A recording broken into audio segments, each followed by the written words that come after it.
I mean, we can definitely. I mean, we'll see. I mean, unless it's like a flash crash or something like that. Unless it's a flash crash.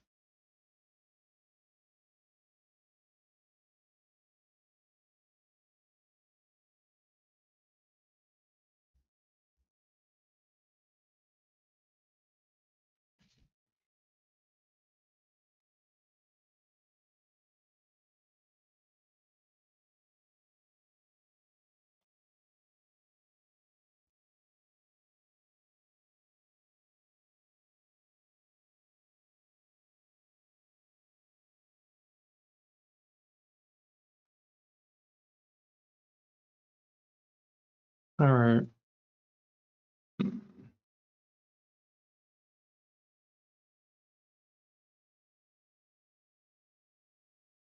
Probably like 58.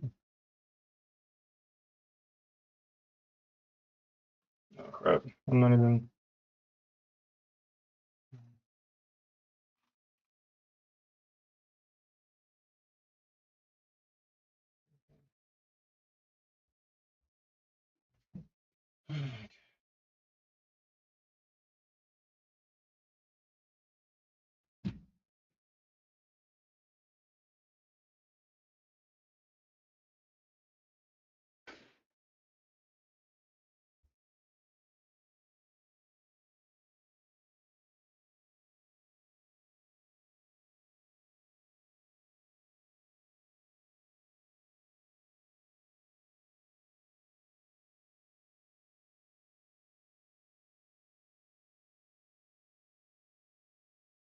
Yeah.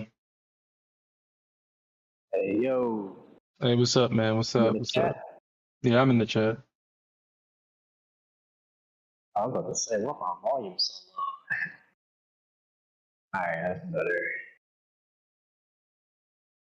See, right now, I don't know if it wants to continue. I think we dumped today. We're super dumping today. That's my bias for today, and I'm gonna stick to it. You gonna be a bear today? I think the Bears has had enough. I think they've had enough. Word out on the street is that they weak out here, so they're trying to show the Bulls that nah, they ain't sweet out here. So I'm thinking that today the Bears are gonna come back with full force, cause like right now where price kind of rejected at, that's the make or break level. Either if it breaks that and trades higher, we're going to like 580, 590, almost back up to all-time highs. And if we're touching 285, 280, all-time highs is at 333. It's almost as if like, damn, it's like, well, I guess stuff like that doesn't really matter for real. Yeah.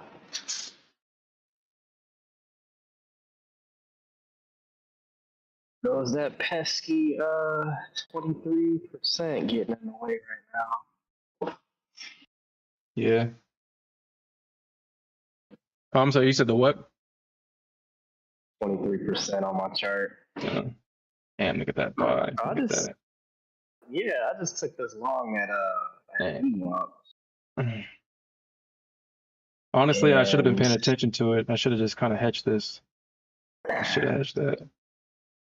I should have been paying attention. He said what? So on NQ, we got supply up here where it dumped the first, kind of sold it, hit the high, kind of sold off and tried to come back into it and then sold off again. So I'm trying to see if it's going to try to make its way back up there, or I think it's going to break through it because pre-market, yeah, I think 320 starts. Yes. I guess I can unmute myself. But mark my words, if the Bulls or if the Bears, if they're weak today, if they're weak and the Bulls continue to take control of this market, I will Yeah. officially retire my No bull. more shorts for you. I will never take another short. Never. Even in supply, I'm gonna still long it because these Bears weak. Like shit, we can trade through your supply. That's crazy. I know, man. It's absolutely crazy. And I was looking over the Yeah. charts, and it's not like the charts didn't say it. It was just hard to believe at the time, and it's still hard to Yeah. believe that price is just trucking higher. I mean, it's hard to believe. Yeah. The charts were saying that it was the market is ready to be bullish, super bullish. So, uh, Hey, there we go. yeah, I should have been paying attention. Uh, I should have hedged this because I knew that we was going to get some resistance in the right before we got them Fed speakers talking at 9 o'clock. dang, I took it. I took my $1,000. I was gonna. I don't know. I just recently now. I'm just like, man, just take your profit. Yeah, it's getting that way, man. I'm not gonna lie, it's getting that Yeah, way. you know what I mean? Like, it's like, man, just take it, cause all of a sudden you could be up and then something stupid happens.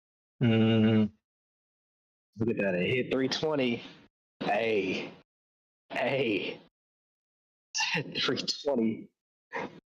Start the real supply. Look at it, hit 320 and dumped almost 20 points immediately. Wow, hmm almost. Yep. Yep. Look at that.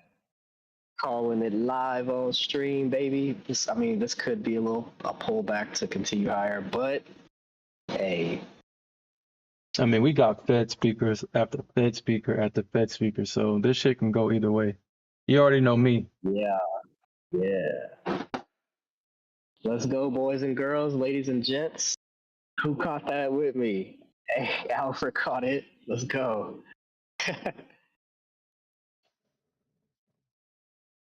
Hey, I'm only back when the internet allows.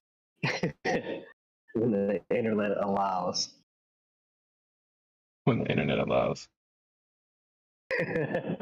Which is almost never. That was crazy. No full port. Nah, we passed that. We passed that. Man, I don't know what to do now with this. I don't know what to do with this because I have an idea, hmm but I'm not 100% with it. What's your idea?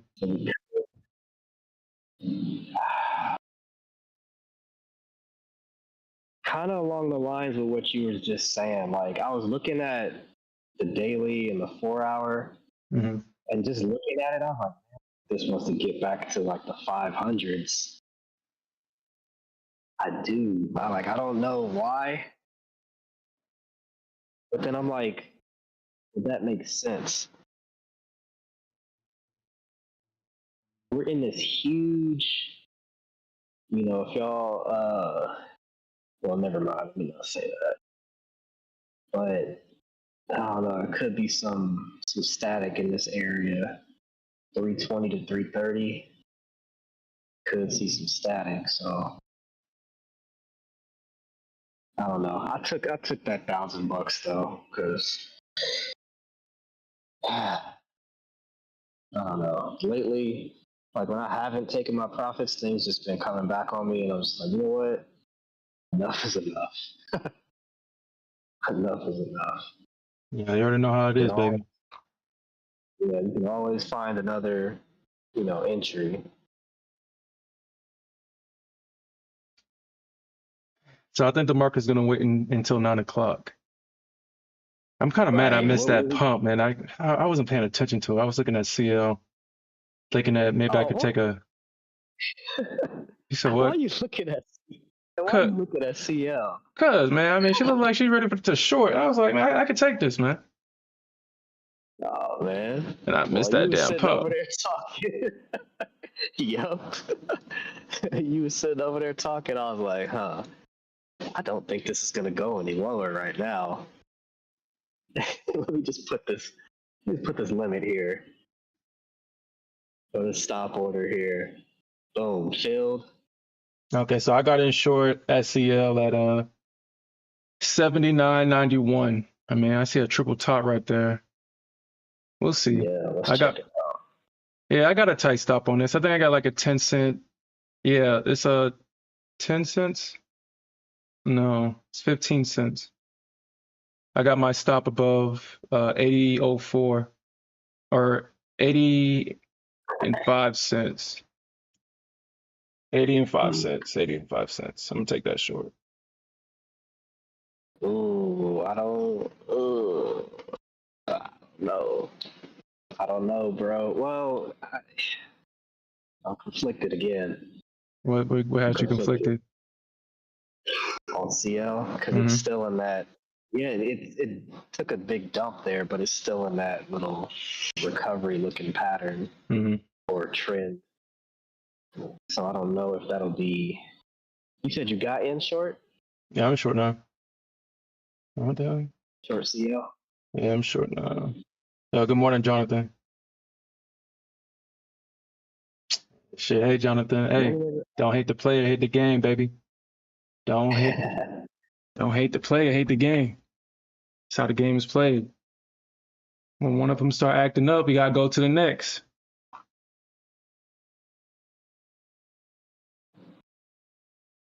But it's good to have you back on, Brandon. It's good to have you back on, man. It's good to have you back on. Yeah, good to Man, I be missed that back. damn pump. Man, I was CL. But Yeah, yeah, I was bro. looking at this. So I took this when I saw this breakdown. I was like, let me just try, because I think the Bears are going to come in. I think they will. But if not, honestly, if this trades above 65, I'm going to actually just cut this position and just never be a bear again. Never be a bear ever again. Never again. Like, I know I'm making It's the over joke that here. the Bears are having that 2020, 21 run up flashback, PTSD flashback, but hell, these Bears are non-existent. Like, have you looked at the price action? It's just a straight candle up. Like, dude, there is no pullback or nothing, yo. This shit is just going up. Yeah. So they like, dude, Jerome Powell must have told somebody like, yeah, we cutting rates, man. Got them thinking we ain't gonna do it.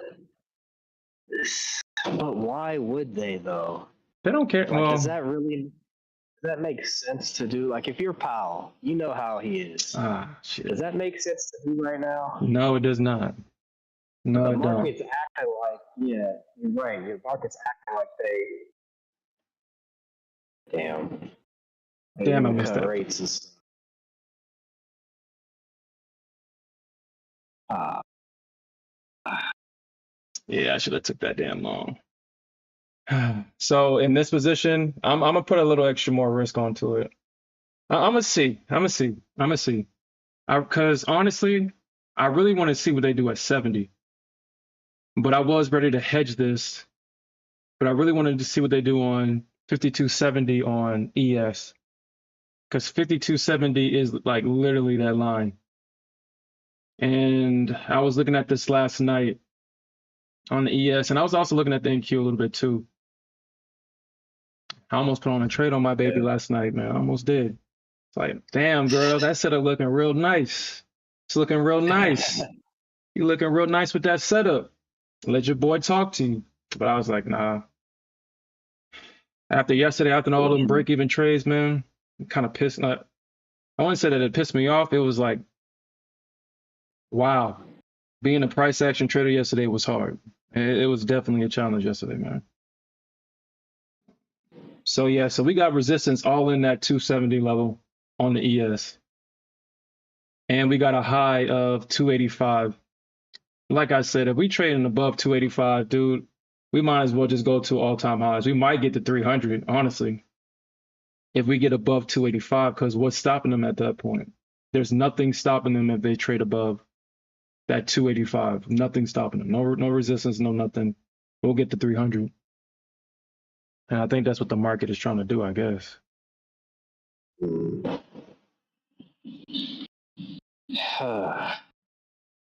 Okay.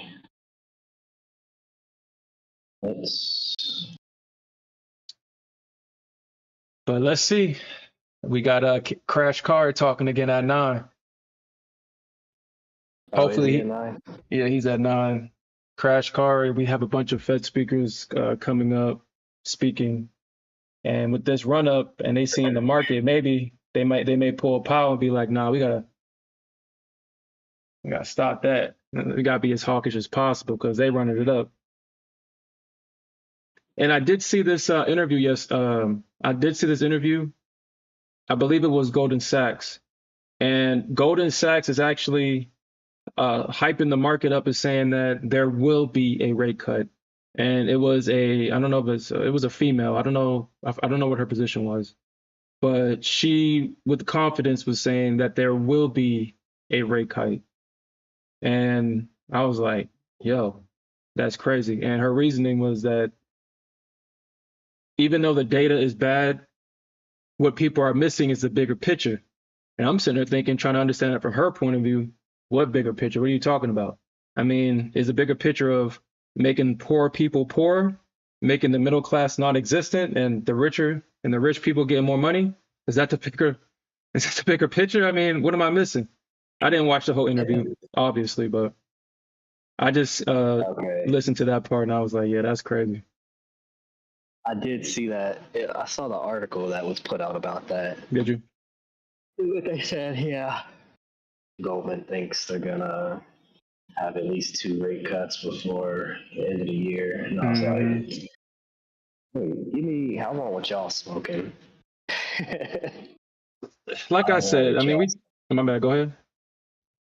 Actually, no, I don't. I don't want what y'all smoking. Y'all are tripping. We said it before. If they cut any rates, it'd be good for the markets. Get your payouts in the markets, go long, because this shit ain't going short. Kind of like what's happening now. But prepare yourself in the real life because shit is going to get dangerous. You already see how bad it is where the lower class is already committing crimes without fear of any retribution. They don't care. They have nothing to lose. Now they take away those rates. Those people get poor. Now inflation goes up higher. Now it's $200 to buy groceries that they don't even have in the first place. What do you think is going to happen when people can't feed themselves or their kids? That's probably why them billionaires building bunkers and shit, because that's probably the bigger picture. That's why they're doing it, probably. Shit, they building bunkers.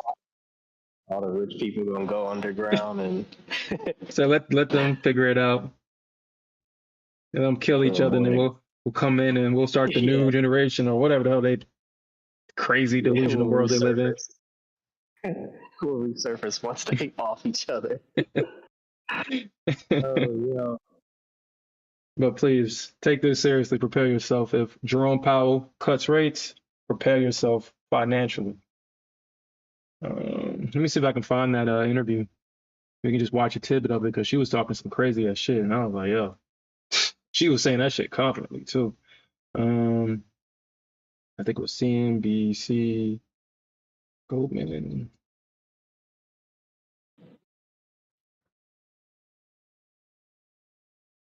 Yeah, I probably won't be able to find it.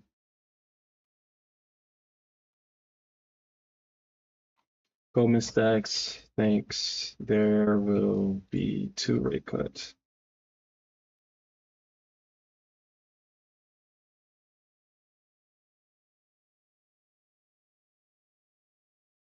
Maybe they took it down because of how foolish it is. I can't find that shit now. Like you're giving away the sauce. You're giving it away. Can't have that. Okay. But we'll see. We'll see what happens. The markets are still grinding up. The markets are still grinding up, but as you can see, this is the higher time frame.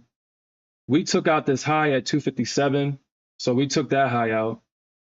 That's initially why I took this short in the first place, because once we swept that high and I saw that price was crashing down, I got in at 57, and obviously they bought it back up. But the next stop is that 270 level, which, I mean, are we there almost? Yeah, we're almost there. We got 8 points away on the ES, and we touched that 270 level. They take out that 280 level, then yeah, we might as well just touch all-time highs because there ain't nothing stopping. There's no resistance here. Probably 300. Damn. They'll probably come in at Yeah. 300. They'll come in at 300 probably. Yeah, I jumped the gun on this. Oh,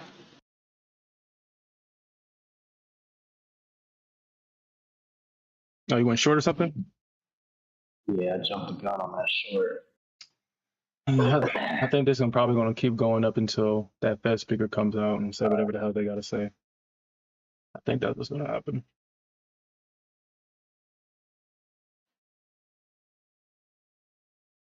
Yeah, these bears are weak. Yeah, they don't want it bad enough. Mm-mm. You gotta want it. You gotta want it. Oh, I just saw. Oh, thought I was tripping. I thought I saw like a super order sitting on the books. Mm-mm. Actually, give me a second, guys. Mm.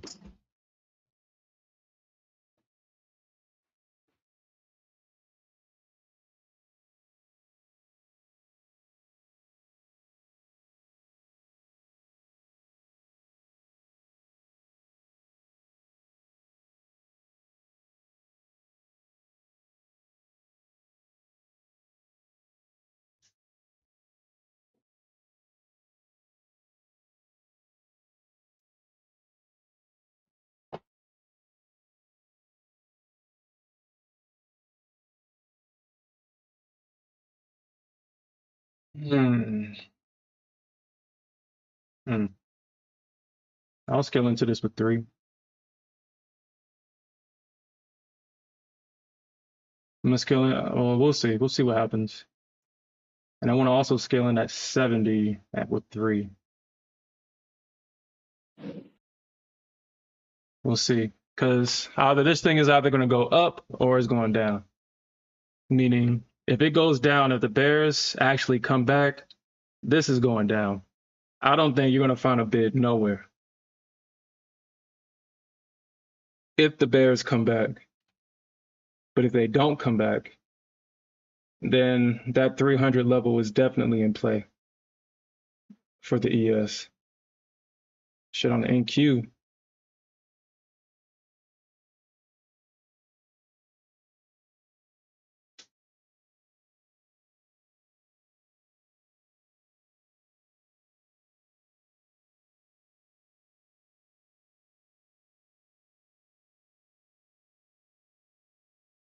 Yeah.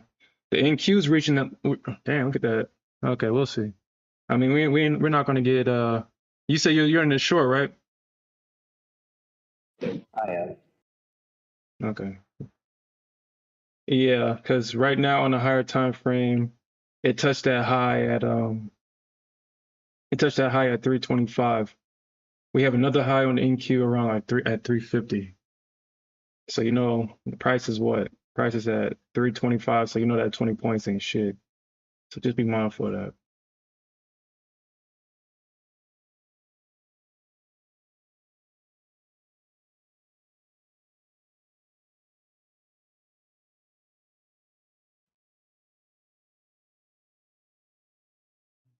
Mhm.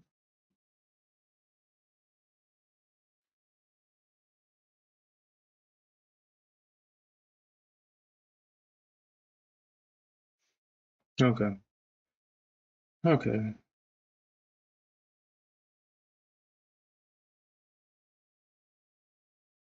All right, so let me just clean this up.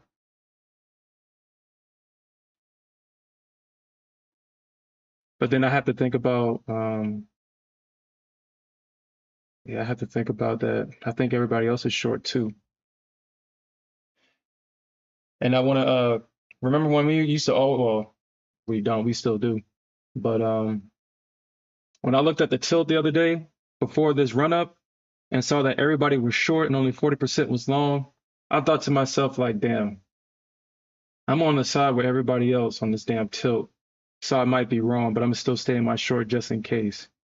And man, if I had just listened to my damn self, listened to the short. So on both the S&P and the Nasdaq, 53% of top step traders is long right now, and only 48% is short.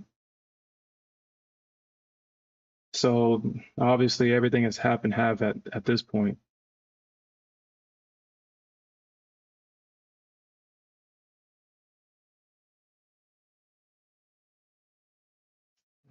That's my damn clock.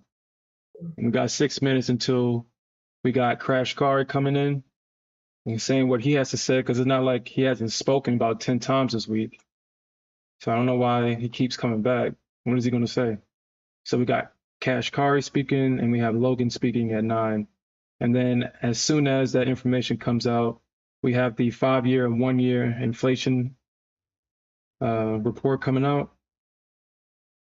And then until 11:45 is when our next Fed speaker comes. And then we got Cash Kari again at 1:15. So yeah, today we just got a bunch of Fed speakers. So the price action should be interesting.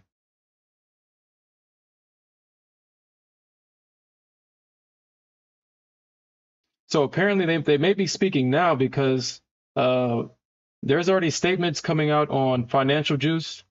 Fed Logan stated that there are uncertainties if policy is sufficiently restrictive. It says it's not a soft landing yet. So they might be trying to come out here hawkish. Oh, I see that. Yeah. Too early to think about cutting rates. Mm-hmm. You know what that means? Goldman Sachs, bastards. And they're saying that there are important upside risks to inflation.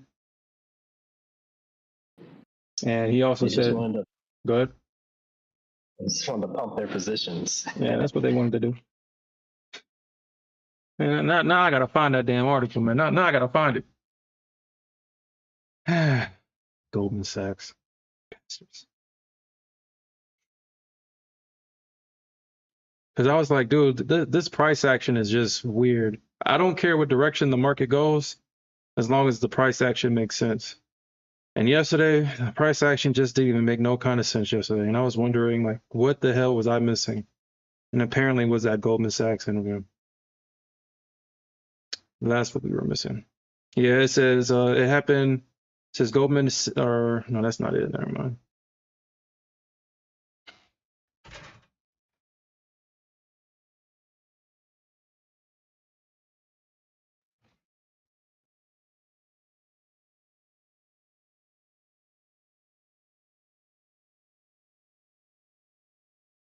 And they must have took that thing down for real because I can't find it. Oh, here it is. It says Goldman Sachs, Lindsay, Fed. It says whatever the hell she is. She's the. Let's look at this.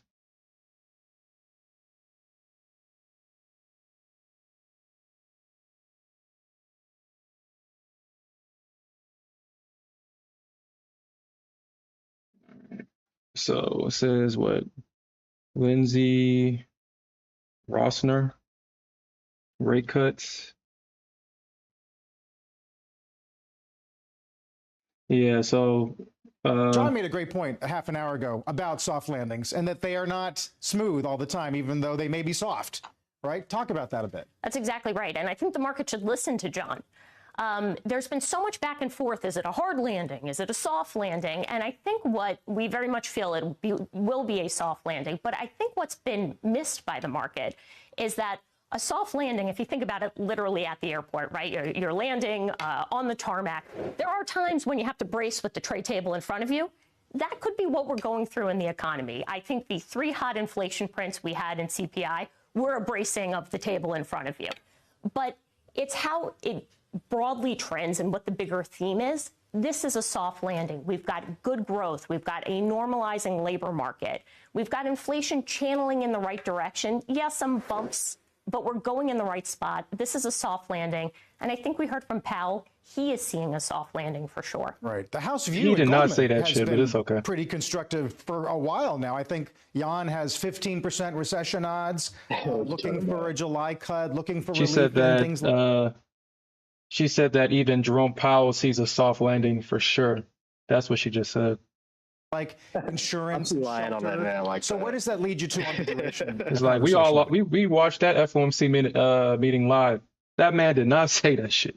Right. Well, we think it's really a good time to extend duration. So there's a lot of money sitting in cash right now. There's about $6 trillion in money markets and the very, very front end of the curve. We think that cuts are happening. They're going to start either this summer, they're going to start in July, or they're going to potentially come in September, but they are coming. And as a result, it is the time to extend your duration and lock in those yields. The really exciting 5 handle on money markets, that's going away soon. The average duration of a money market fund is 2 weeks. So if you think about as that starts to work through the system, you're not going to get those great yields in the front end of the curve. Move out the curve into great spots in fixed income where you can take advantage of the high yields you're used to and want. Right. But Okay, so if I knew that she was saying all that shit, and she's an asset manager, so I guess anybody can move the market at this point. She's an asset manager, so she's basically she manages a lot of capital basically. And she came out and said that there's going to be a rate cut in the summer and in September, and that people need to get in now or they're going to miss the fucking boat. No wonder why we had this fucking super mega ass run up and no pullback. Yeah. Now, if I knew about it, I would have went low. Well, that was well played. Well played. The short, I cut it, but well played. Oh, you got out the short? Yeah. Mm. All right, let's see what these Fed guys are going to say. Crash Car, we need you. The Bears, we need you. Crash Car, we need you. We need you. Such a crazy nickname to have. Crash Kari, we need you. Please.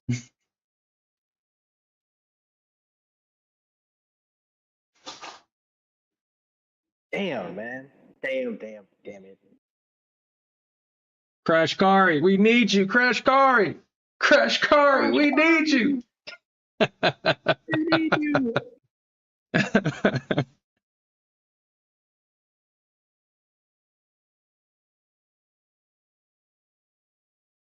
Crash Kari. No, we need you. Put out the Crash Kari signal. Put out the Crash Kari signal. Picture his face smiling like his fan photo. It's a signal. We're safe. Yay. He's not the hero we wanted, but he's the hero that we need. That's what the Bears need right now. They need Crash Kari right now.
Okay. All right. Sorry about that, guys. Anyway, so I wonder what Crash Card said to us to at least get that initial drop. I mean, we definitely need we need a break. We need a strong candle down in order to really get anything going, at least to the downside. So Logan, so I kind of wish that they had this like as a meeting so we can listen to what they're saying. So he says he still see reason why inflation will hit. He says Logan says it's not a soft landing yet. There are uncertainties if policy is sufficiently restrictive, and there are important upsides. Okay, sorry, I read that part. Okay. So, I mean, right now, I guess the market is waiting to see what these guys, I guess they're going to finish talking about. So the 5-year and the 1-year came out, and apparently it's more than expected. I don't know what this means. I don't know if that's a good or bad. So it's saying that the inflation prelims, and it came in at 3.1% versus the 3% that they was forecasting. And the 1-year inflation came out 3.5 versus the 3.2 that they were expecting. So, yeah, I don't know. I don't know if that's good or bad. Let's ask ChatGPT. So what? Hey, I don't know. I'm gonna ask ChatGPT. Trade it.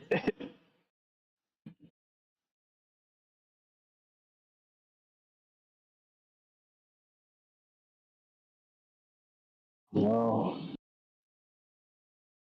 I think that's it for me. That's enough excitement for me. I'll take this dub into the weekend. Hey, that's what matters. 1 L, 1 dub. I took a L earlier trying to trade pre-market and got caught. As who said that? Was that Moxie? She was like, I got hit with the Uno reverse. Got hit with the Uno reverse card. So ChatGPT says that the purpose for the inflation prelims or the preliminary estimates is to provide an early indication of the expected inflation rate over the next 1 to 5 years. These estimates can be used by policymakers, businesses, and investors to make informed decisions regarding monetary policy. So with that in mind, if inflation is expected to rise, then I guess that could mean that the Fed can look at this and say, we may need to actually raise rates. And these Fed speakers are saying this. I mean, Jerome Powell hasn't said it. He said that he doesn't see a rate hike. But other Fed speakers have said that we even may need a rate hike. So Jerome Powell hasn't said it, but a lot of these Fed speakers had alluded to that. And this might be the data that they're looking to or referring to when they make these types of statements. And to further read this, or it further reads that they help to gauge future trends in inflation and can be important for economic planning and forecasting. So Goldman Sachs got out. They got out of their positions. They got that run up that they needed. So I wonder if everybody else is going to be the bag holders.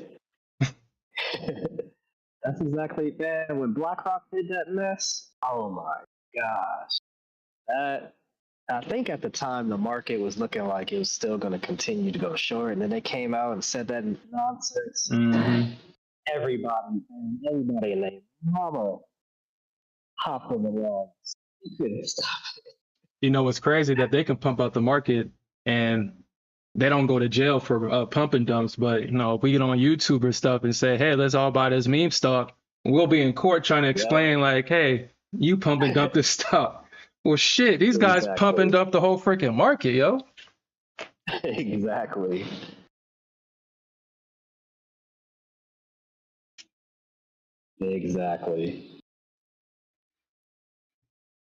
So look at all them bag holders. I mean, yeah, the Bulls won yesterday, man. I did have to step away from my screen, man. I did, because I was like, yo, what the hell? I had to really sit and think, like, am I doing something wrong? because there was no reason for this. Like I saw the technicals, I saw everything, and I was like, dude, there's no reason for this. Like, what the hell is going on? Yeah. But I guess that's why it's very important that you just trust the charts, man. I guess the market is always right, as they say. Even when it's wrong, it's right. Even when the market is wrong, it's right. It's kind of like your wife. She's wrong, she's still right.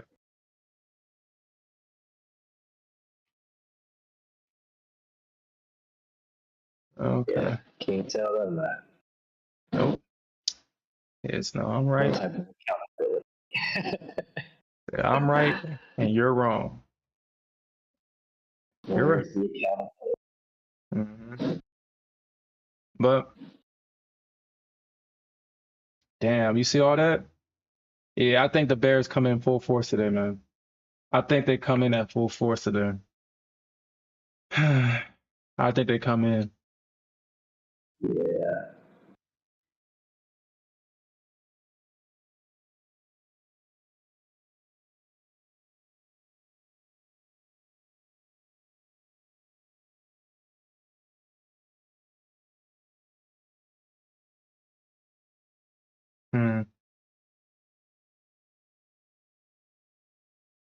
All right. So I think I'm good in this position. At least right now. You said what? Took a short? No, I've been in the short. No, I've been in the short. I got in this short. I mean, right at this retest right here. Once I saw that breakdown, so Damn.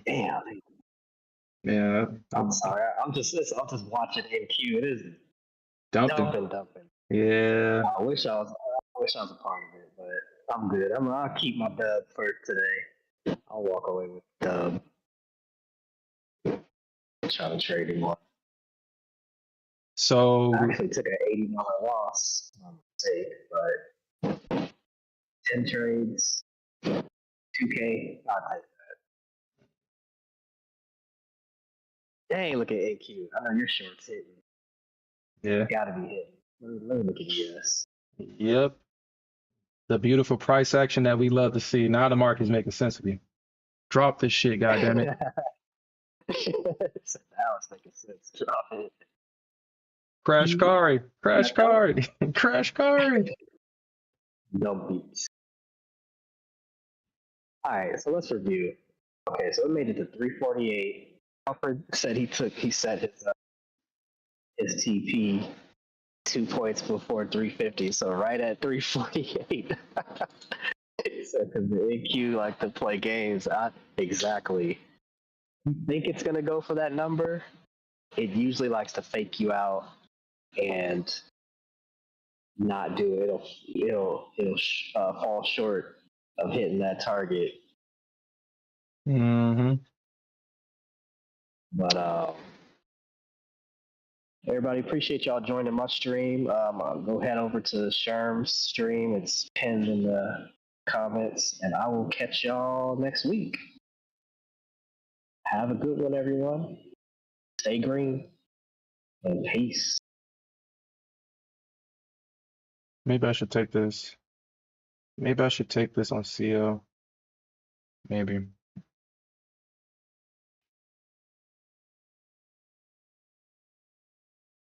CL, let's get it.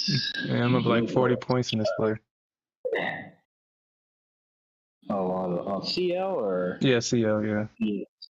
I just need a break. I need a break below 795, and I can get my target hit at 96. 78.96. It might go further than that, actually.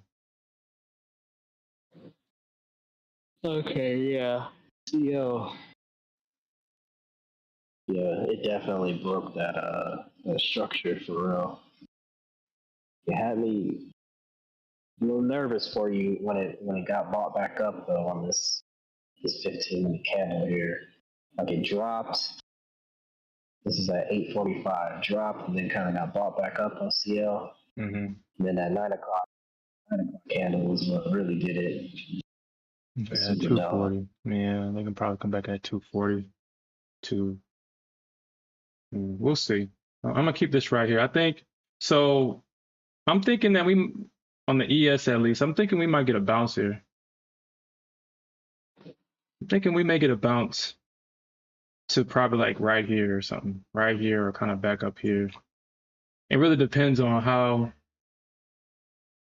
how bad people sell out of their positions, how fast, because if we get a crash, it's going to crash hard.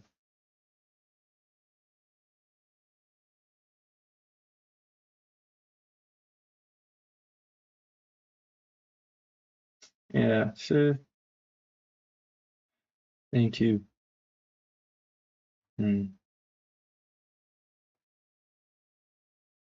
Yeah. Yankee was the move, man. You sitting there playing around with 3 points. You could have caught like 60, 80 points. Yeah, no.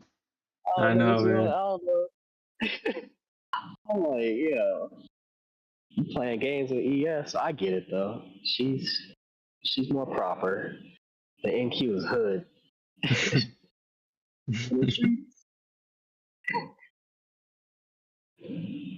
Nah, I still dream about NQ, man. Like, I want to go. Well, I want to go back and trade it. Yeah, I do want to go back and trade NQ. I do. I look at her every night and be like, man, why can't I quit you? I wish I could quit you. That's crazy. Why can't I quit you? Leave me alone.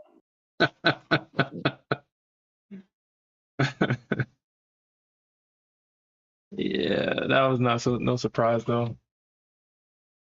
I mean, we're going to get this back and forth, man. We're going to get this back and forth because now the market, I think they're coming to their senses that whoever that asset manager is, obviously she pumped the market for those that was in the know. Yeah, she probably had positions that were down, and she's like, okay, we got to do something. Let's say something stupid so that the market can react to it. And that's what I hate. Literally, like, come on. I know if it was anybody else, though, we're in court, like you said, trying to explain ourselves. But when they do it, it's okay. Nobody cares. No, it's business as usual, apparently. The SEC get their cut. It's like, yeah, you know that's going to be a $2 million fine, right? Yeah, that's fine. We made $10 million off that pump. You can have 2. You can have your 10%.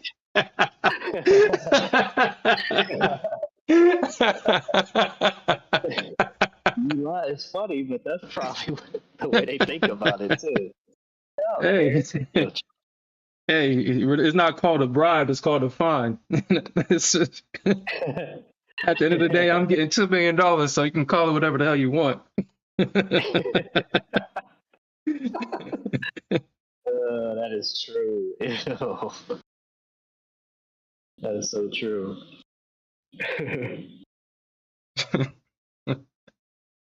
That's funny. So I was thinking about doing that.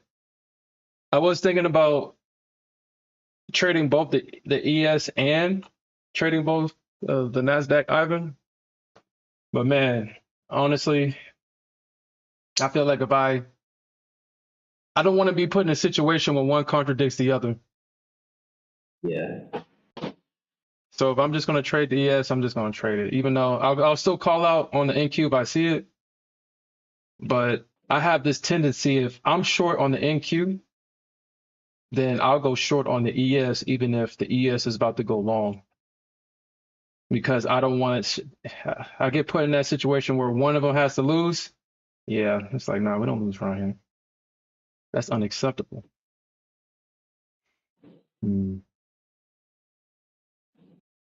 But we'll see. We'll see. Like I said, we're still trying to, yeah. All right. So I think the excitement is done. The excitement's done. We can log today. Today's the 10th. So now we know why. Now we know why we have that massive run up from yesterday with no pullback. You know that Goldman Sachs came out with an interview talking about there's going to definitely be 2 rate cuts this year, even though Jerome Powell has clearly said that he's not thinking about that shit. And if you can get an idea who Jerome Powell is, he's not doing that shit. He doesn't want to be the person that causes inflation, because in their world, in that higher level world, to them, it's like that. You remember the episode with Bender where he built a big statue of himself because he wanted to be remembered by the new generation? And that's what history basically is. It's his story. It's these people, they want to be, when people write about them in history, they want to be shown in a great light. Jerome Powell doesn't want to be the person that says, yeah, because of this man right here, the economy crashed because he cut rates twice during an high inflationary environment. That man ain't doing that shit. But as you can see on the charts, we're getting this dump. You watch it. Yeah, I was about to say, you watch it, you're short. I know where it's, I mean, I know, dude, this shit probably about to go down the entire day. But yeah, I'm watching it. Just bounced off the 200. I think I got my first TP at 40, I think. I got my first TP at 40. Oh, well, yeah, 42. That's wild, bro. Look at all that drop. This man is not about to cut no rates. And now Goldman Sachs got their money. And now they about to bag, everybody else about to bag hold. Getting liquidated. Bag holding or getting liquidated. Mm-hmm. Okay, so we're not. Go down even further. So, which is it? Damn it, sell. Crazy good short. Whoever caught that in there. Oh. See, I was a little early. I was a little early. Front ran it. Shoot, a lot of hell. That's sweet. I'm cool. That's what I got. Crash Card says something. My CL trade, baby. Look at my CL trade go, baby.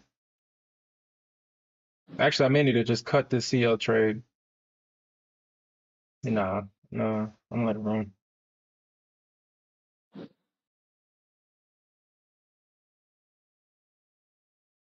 Nah, I'm gonna cut it. This is MFF. I'm gonna cut this. I'll cut the CL trade. I'll just make the money for the day. I made my $700 for the day, but I'm gonna let this one run. I'm gonna let it run. Close that. All right, cool. So I made my $800 in my CL trade. Actually, of course.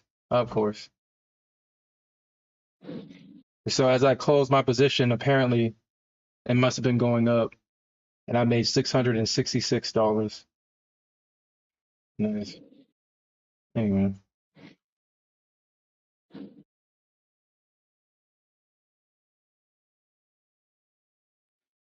Okay, so the market pumped up.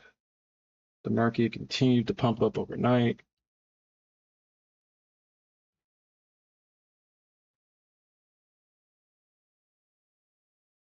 Hey, I'll be back. I'm just gonna be watching the charts, but I'll be back. Cool. No.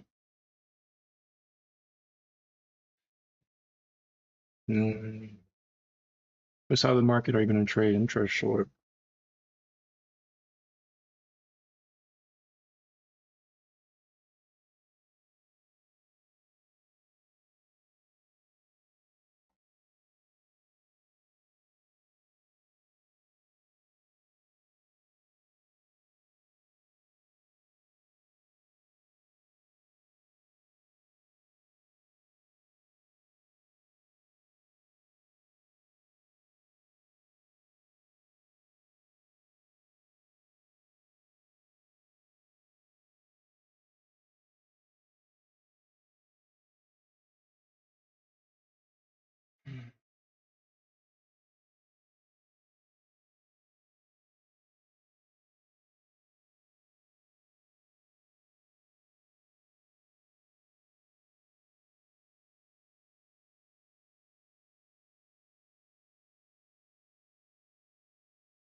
Yeah, that's so crazy. She literally told people to get in now because you don't want to be late. That's fucked up, yo.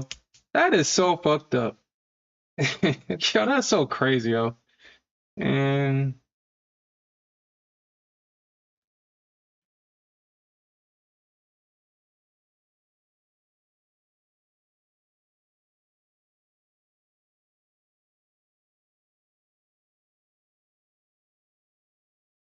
that is fucked up, yo. That is fucked up.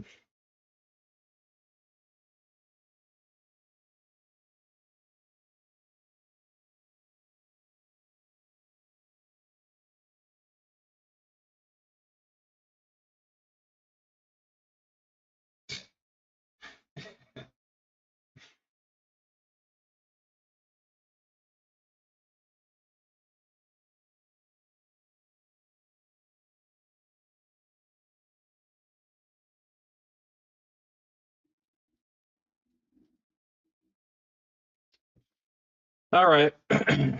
All right. So I mean, this is not a surprise. This should not be a surprise to anybody. The reaction that we're getting both in the Nasdaq and the ES. It shouldn't even be a surprise. Um,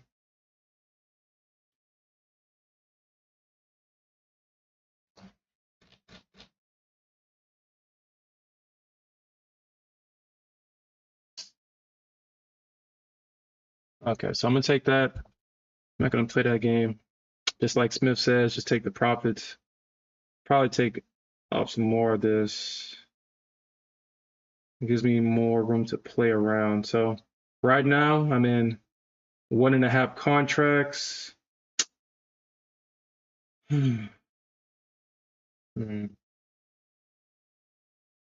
I'll take off some more here because I do think that we may get a bounce. So I did take off some profits here. But I do believe that overall the market will still continue to go downward. Actually, I might have to close out this whole position. I forgot. This is MFF.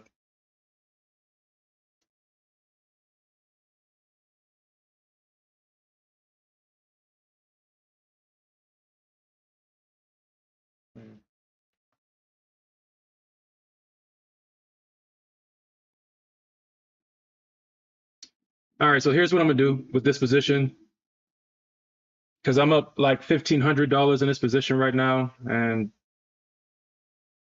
we said that the max is going to be $1,100 in this account. So what I will do is take off majority of these profits right here, but we're going to leave some runners for entertainment purposes, and we're going to see if they get hit. I'll cancel this. We're going to bring this down to break even +1 because ain't no point. But for entertainment purposes, we're going to allow these positions to run.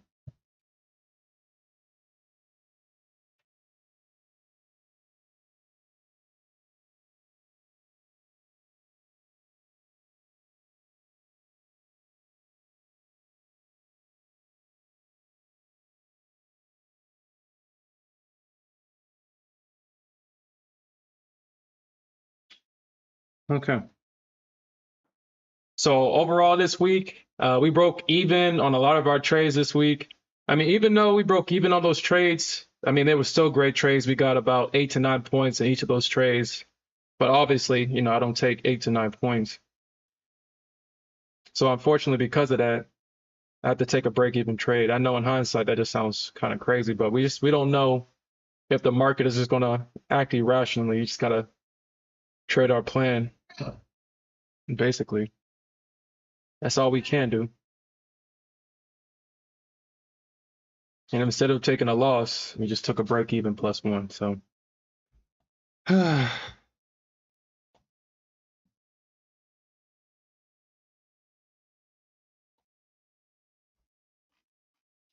all right. So like I said, I'm just gonna let this run.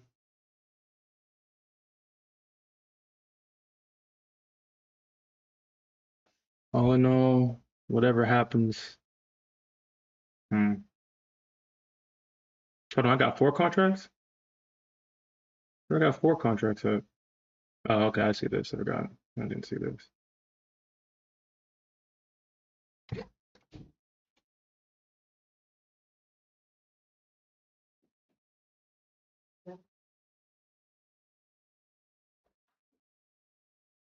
Oh, peace out.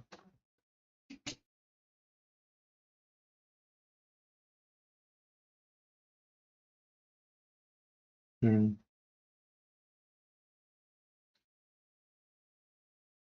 So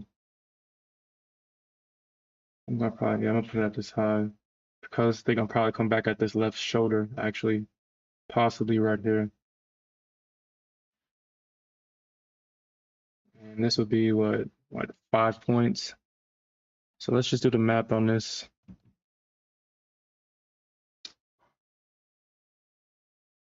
All right, so yeah. 3 times.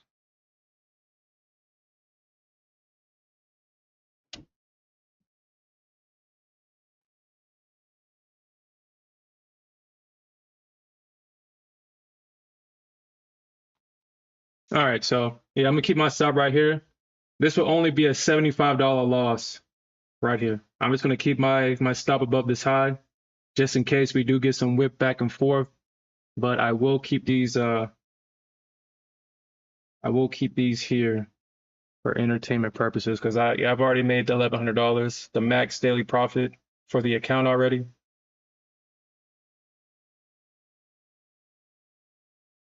And yeah, we'll just keep that. So we got the 240, 227, 227. So I put this at 229. Like, yeah, probably at the top of this right here at this point of control there.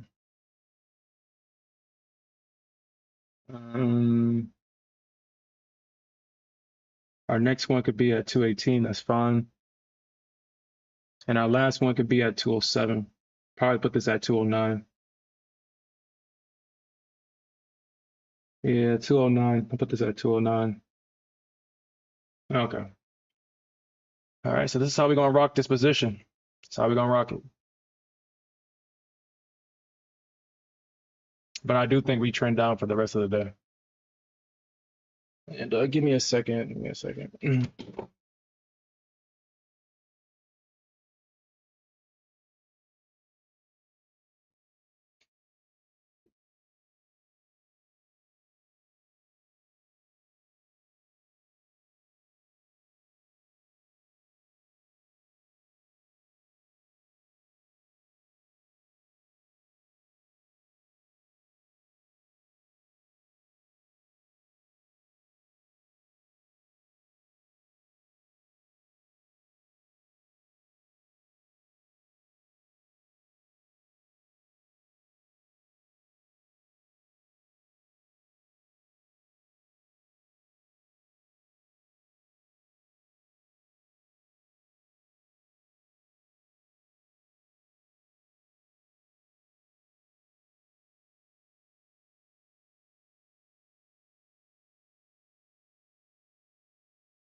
Okay. No, it's not even that serious, dude. It's not even that serious. That's interesting. Oh yeah, yeah, yeah, yeah. That's interesting.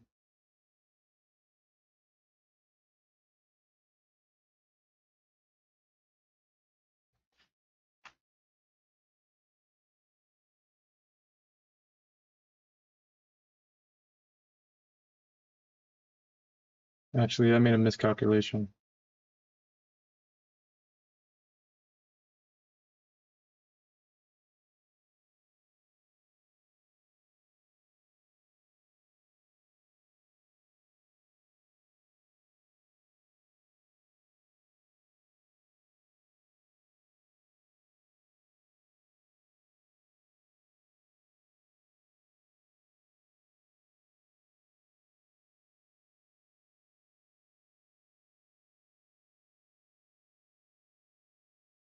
We might get a bounce right here.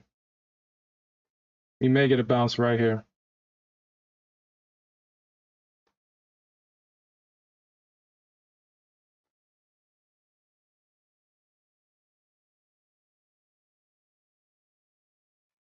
That's a lot. That's a lot.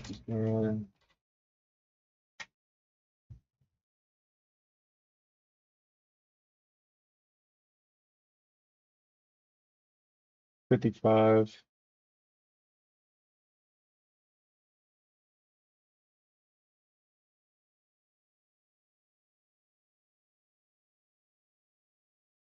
Yeah, they touched about 37. Yeah, we may see a bounce at 37 here on the ES. They may actually to come back down here and bounce this, and we may get a retest of this area right here. Probably get a retest of this high. And then we can possibly see a move down.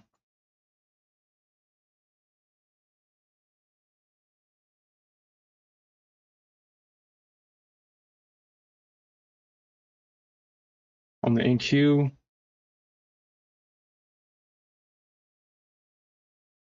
Yeah, this is looking like it's about to actually pump up.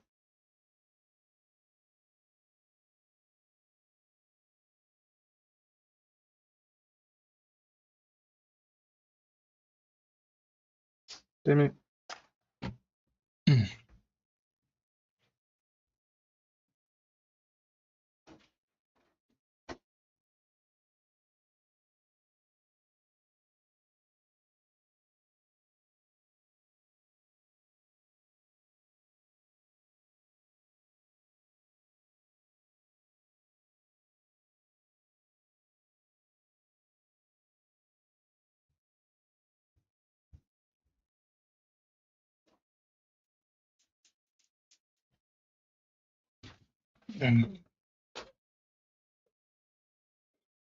All right, so we all know that at least on the NQ. At least on the NQ.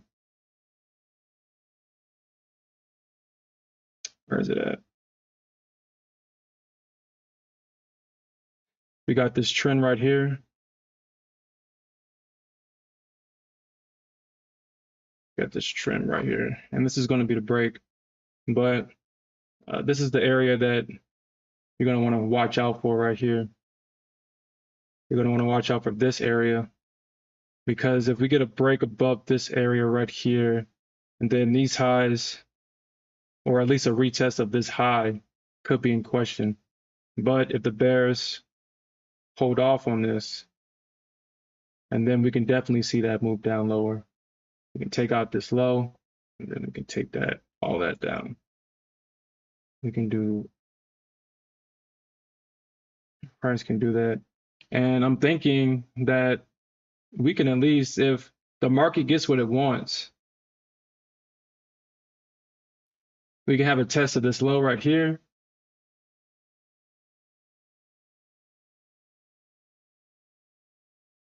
And this is going to be the deciding factor. I do expect for the bulls to bounce it here if price gets down here. I do expect it for them to bounce. Probably price consolidates.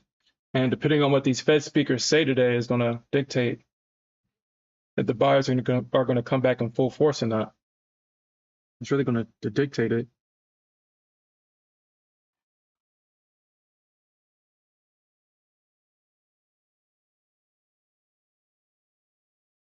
Okay, so we took that trade opportunity. We got about like 30 points in that play. We got out mostly out of all our contracts at 40. We got in around like 57. So that was like what, a 15, 17 point play on that.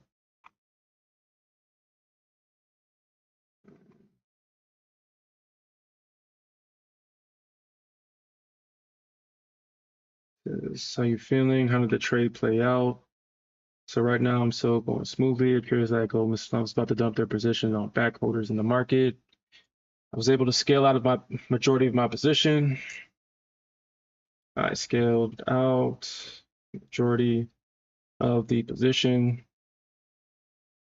hitting the max daily profit for these accounts of $1,100 for the max. I mean, if you want to be consistent as possible, especially with if you're trading MFF, they do have a consistency rule if you are funded on the starter package. And honestly, I believe if in these funded accounts in general, I think $1,100 is actually all you really should try to shoot for to really build up your account. But having a $700 to $900 day, if you hit that, then I believe that's actually like you can get that every day. $700 to $900 is doable. $1,100, that's just the icing on the cake, really. The sprinkles, the cherry on top, really. But like I said, I'm gonna follow my rules. I'm just gonna keep those 2 contracts on for entertainment purposes. But I've already hit my max daily profit. You know, my scaled out majority of the position hit my max daily profit, and I'm going to leave some runners for entertainment purposes.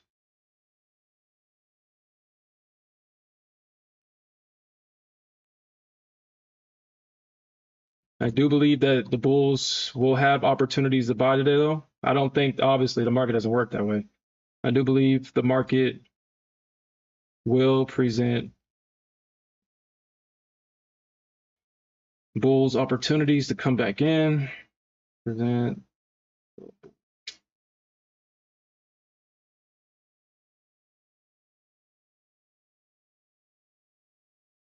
But I also believe that the market will begin to downtrend. Now that the market cleared out the supply area. Now, if we didn't get that, since bulls are stepping in, yeah, this was a great. So, like I stated on the ES, I felt that there was going to come in right here, but this is going to be the area right here that the bulls are going to have to overcome, and you can already see that the bears they ain't having that shit. The bears ain't weak no more. The Goldman Sachs already dumped their positions on everybody, and I think this bull run could be over. We can see a big correction. Now, if you're seeing anything on the book map, obviously it's going to be late bears, or not late bears, but late bulls. People are going to have their orders sitting, because normally, if this was an authentic run up and not a pump and dump by Goldman Sachs, normally when you see a run up like this, you can trust areas like this to get in long, this to get in long, this area to get in long. I mean, you already see that there's already, what's the word I want to use? Participation in these areas. So you can take a chance in these areas. But this was an artificial pump. An artificial pump combined with no price action. But under all this artificial pumps, actually, hold on, our stops. If I can, oh yeah, shift. There's nothing but bull stops holding this market up right now. And when I see a situation where there's a run up, no price action, and when the bears or the opposite side finally comes in, it's easier for them to crash this market because everybody is a seller on the way down. So I do expect for the bulls to come in. Why wouldn't they come in?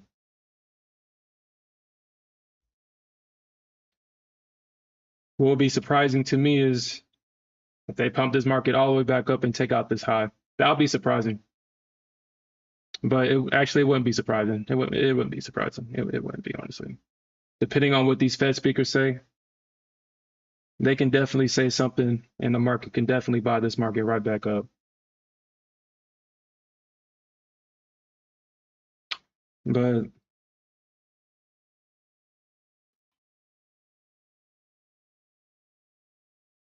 once I get done with this journal, I'm going to actually show you guys what I was looking at yesterday and why I was so adamant about my short, even though obviously it didn't work out. But I mean, I'm a price action trader. I'm not going to trade differently just because the market is trading irrationally.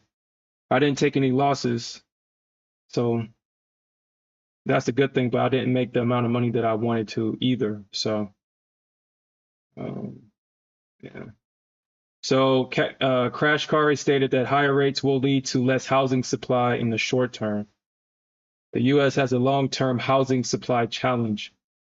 I mean, we've already spoken about that. Honestly, I'm surprised that if you look at the market, obviously, if you look at like what's that place called with the home, Zulu or whatever the hell it's called, I don't know. I don't care. There's a lot of homes that can't be sold. So there's an oversupply of housing. So if that's what he means by that, he's saying that the U.S. has a long-term housing supply challenge. There's plenty of supply. There's just no demand for housing. So I don't know what he's saying in this. I don't know what he means. But you can go up online. You don't have to listen to his words. You can see it with your own eyes. There is no demand for housing. People are selling their homes for less than what they paid for and less than what they're worth because there's little demand. So, yeah, I don't know what the hell he's talking about. A strong U.S. tech sector underpins why the U.S. has the world reserves currency. A strong U.S. tech sector underpins why the U.S. has the world's reserve currency. No, that's not true either. That's not true. The only reason why our currency is the world currency is because it's established. Before all these developing countries, is what they call them, became independent countries, we've invaded so many of them. We took so many of their economic resources. We've bitched out other companies, or not other companies, other countries, to the point to where it's like, okay, yeah, we'll let you evolve, but you're still going to be under our rule. And that's why I previously stated, we have military installations in every other country, but there's not one country that has a military installation here in the United States. So that's not true. That is not true. So the Fed is interested in AI because it contributes to productivity. This contradicts what the other Fed speaker stated. What's her name? Collins. She said that the Fed will not be using AI. And here Kashkari is saying that they are interested in AI. So obviously they don't agree with this statement. But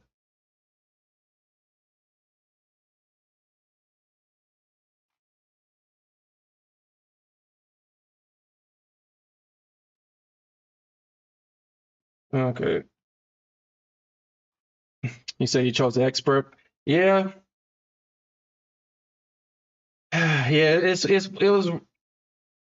So Ivan, yeah. The only reason why I was doing business with MFF is because they were giving their starter plans for $50.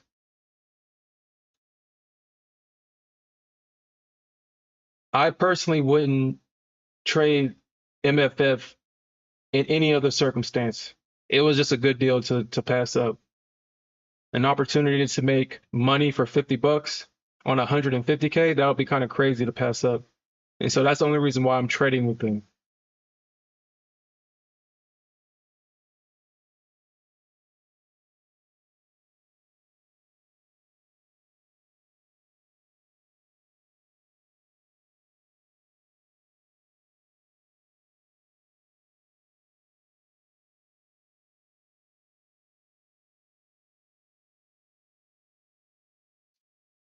Okay.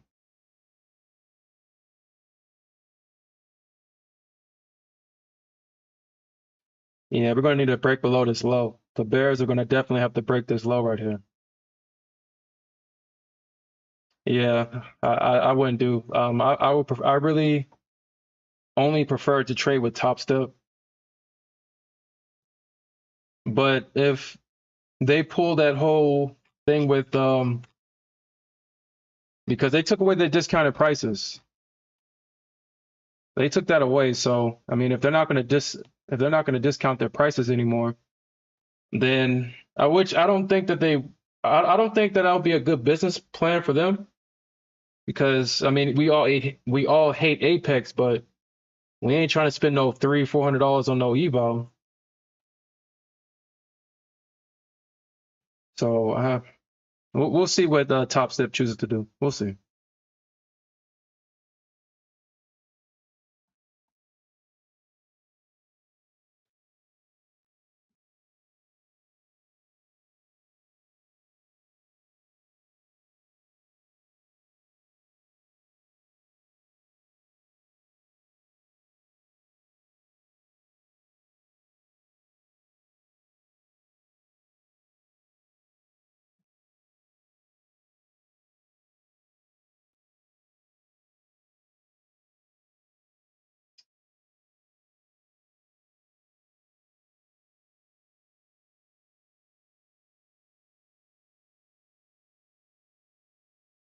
Oh yeah.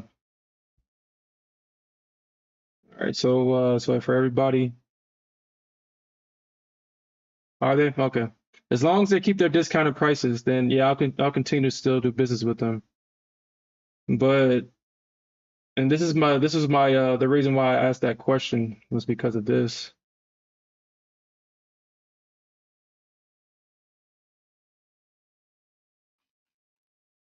They took it away. They're only showing the discounted prices for Top Step X. They're not showing the discounted prices for their regular combines anymore. Yeah, so these discounted prices only for Top Step X. Give me a second, guys. I don't know what else you're doing.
All right.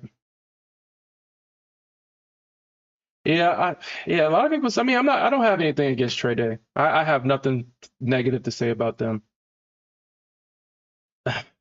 Honestly, if I trade with them, it'll probably kind of curb some of the aggressive habits that I have with my profits.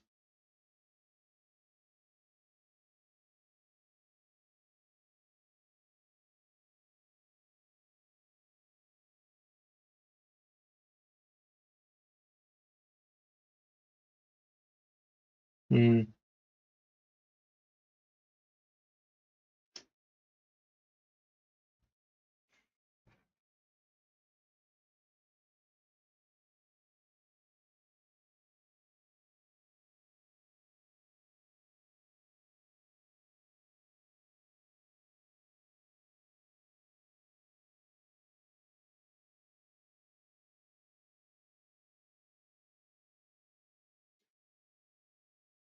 With Trade Day, I would have to actually get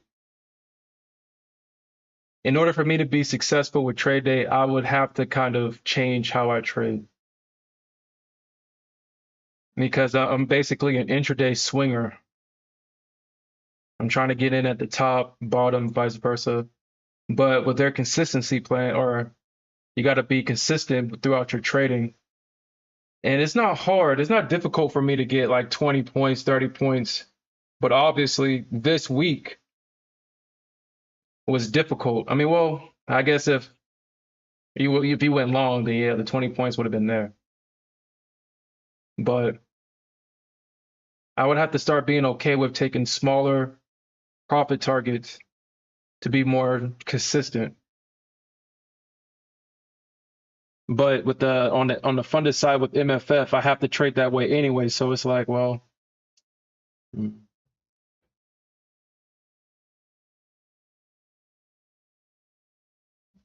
all right. So if you're in this trade right now, I just realized that I said something about this 37 level. This is a good area where the bulls might actually come in at this 37 level right here. I just looked at that. So if you're in this trade with me, I would take some of this off. We got a break of this low. And then we tap right back into this area of liquidity right here. So I would try to take some off because I'm thinking that they actually might try to come back here and take this off. It might actually try to take out this high. They might. But this is a great area to take off some profits right here. Said bear flag is heavy today. Yeah, Alfred. I was speaking to Smith about this before the stream. I was like, I think the market is going to start to trend down because we know why this market pumped now. I wish I knew that yesterday and I wouldn't have been so stubborn about going short. But I mean, it is what it is.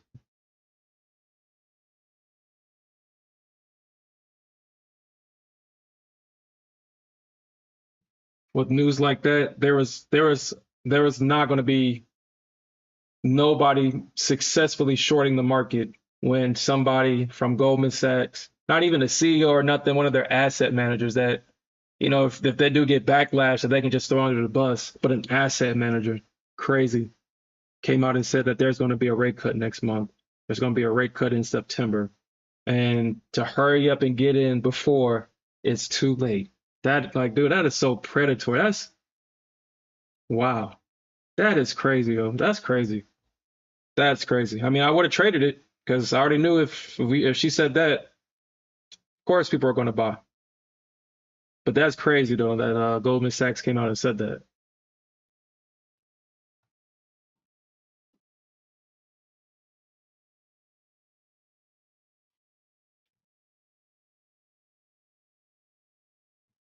Oh yeah, and this is what I wanted to show you guys. Like after, I was like, I know they was going for something. So this is the ES chart. As you can see, they swept this high. And once they swept this high, and you see how they kept it, they protected this high right here at 69.70. That's why I was like, let me see if price gets up into the 70 area, let's see if they reject it down. Man, that shouldn't even get close to 70, at least for right now. At least for right now.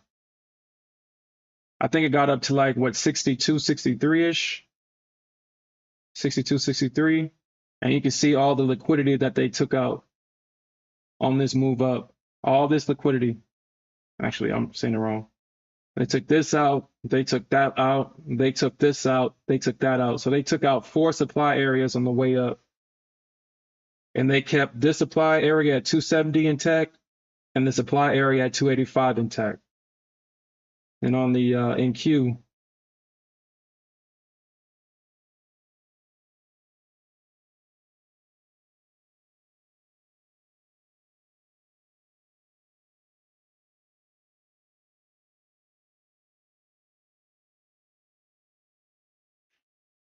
yeah, I think what NQ got to, where did NQ get to today? NQ got to 348. Look how they're protecting this high at 351. And if y'all guys noticed yesterday, NQ had a hard time getting above a high yesterday. It had a super hard time getting above it. Forgot which high it was. But it like they were protecting the shit out of that high yesterday. And it finally broke in the pre-market. And then ever since then, we got that dump.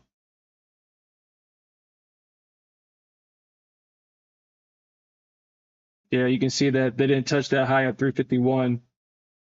It got what, 2-3 points away from it.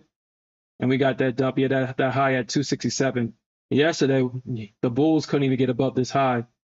The ES was trading more, had more strength than the NQ yesterday.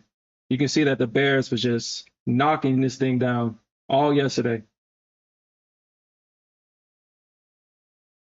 Not on the ES. Shit, you couldn't short that damn thing.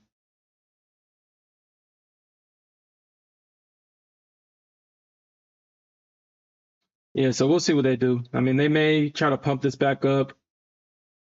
We may get back up to 300. I mean, it wouldn't be a surprise if the bulls take it back up to 300. I doubt it, but it wouldn't be a surprise. We have some more Fed speakers, I think, in the next hour or two.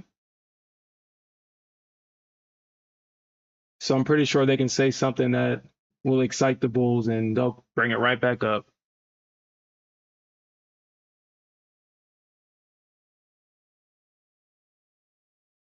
Hmm.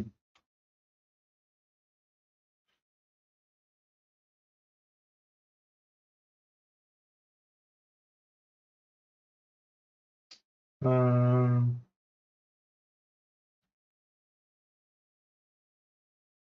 hmm.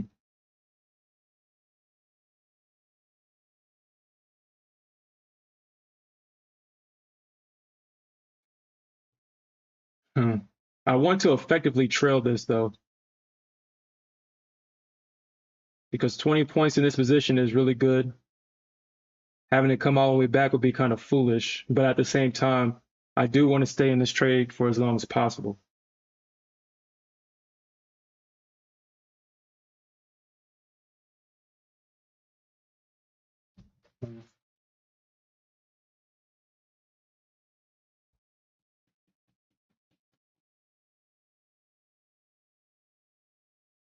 And the CL trade that I took this morning that I had to cut because I made the $700 or the $600. Huh.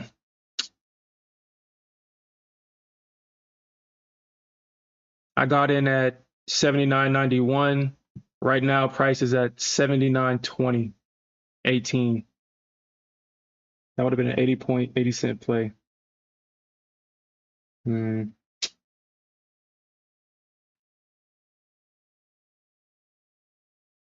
I could have stayed in that.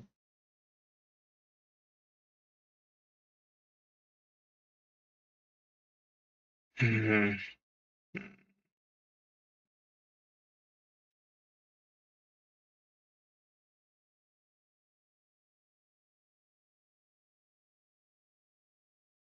Yeah, this thing can go all the way back up to like probably 52, possibly. Hmm.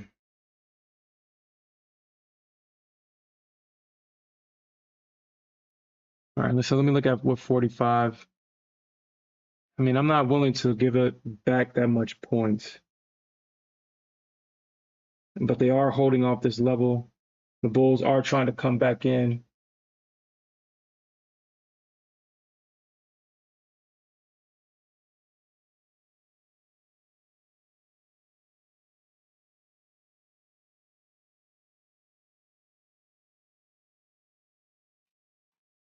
Hmm.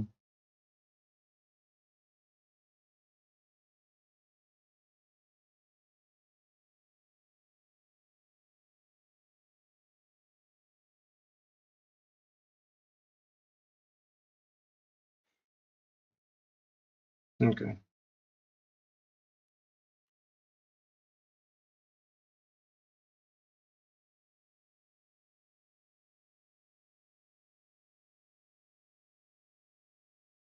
All right, so let's see where SPY is trading at. So SPY had that big drop down. I mean, that's not surprising.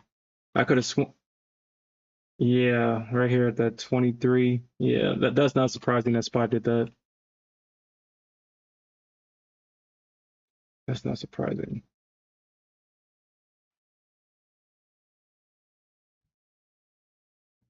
Yeah, today might just be just a straight down day. Straight down day. Yeah.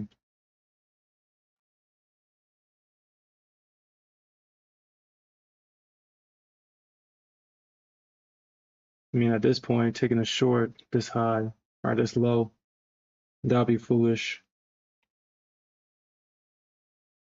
Because I think we're at,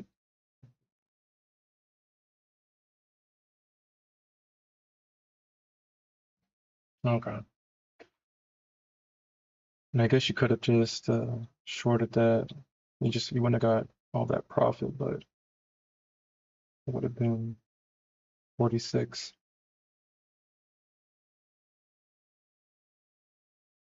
Okay, I can live with that. I can live with that. I can live with that. I can live with that.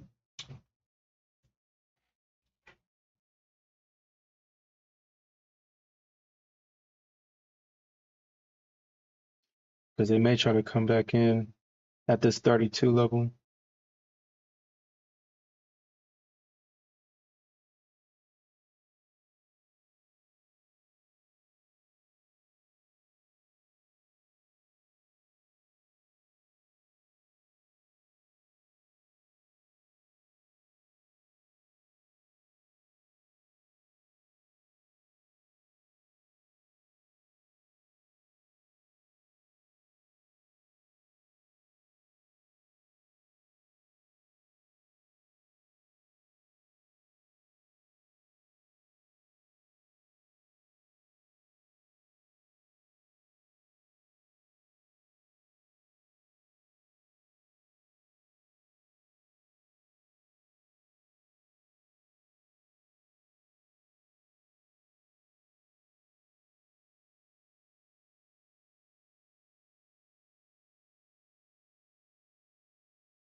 Okay, I can live with that. I can live with that.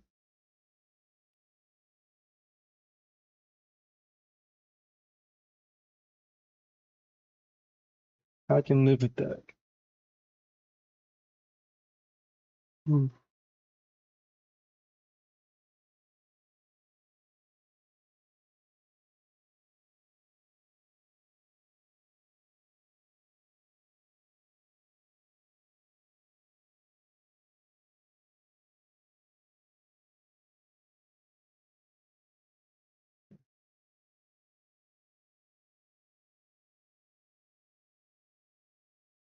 Okay. So right now would be a good time to just go back to the journal.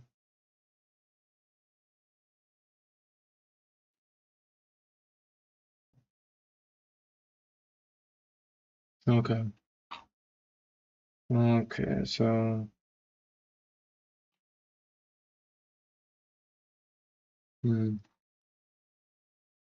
mistakes I made.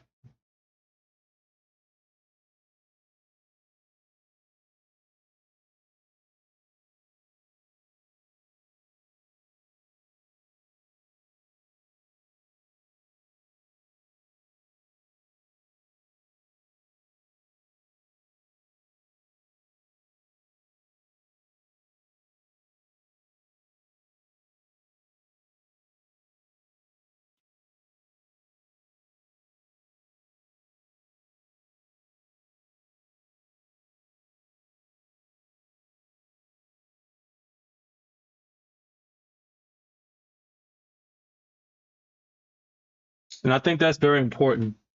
Uh, I wrote that, I mean, this week's price action was definitely abnormal.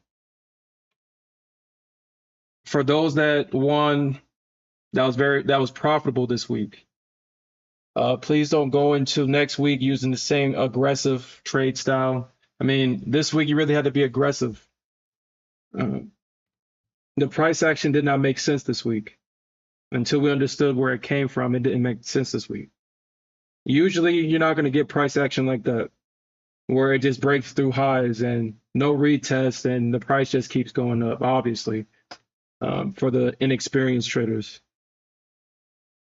That's not how price action works. But because I broke even in my trades this week, I did actually sit down and think that, maybe there's some adjustments that I need to make in my trading style. And that's where my stubbornness, at least the good side of my stubbornness, came in. It's like there's nothing wrong with my trading style. I have like an 85 to 15% win to lose rate. And still, a lot of the trades that goes against me, I'm up profits. It's not like I took a trade and the trade went against me. I don't take the profits and I don't protect my capital when price comes back up to my break even. So if I were to start protecting my capital more often and taking more profits more often, my win rate would actually go up. So I had to really sit down and actually clarify that with myself, because I was like, man, was I missing something? I do understand that the technicals, or at least the EMAs and stuff, was pointing to the upside. I did see that, but I disregarded it because I didn't understand why it was doing it. I thought it was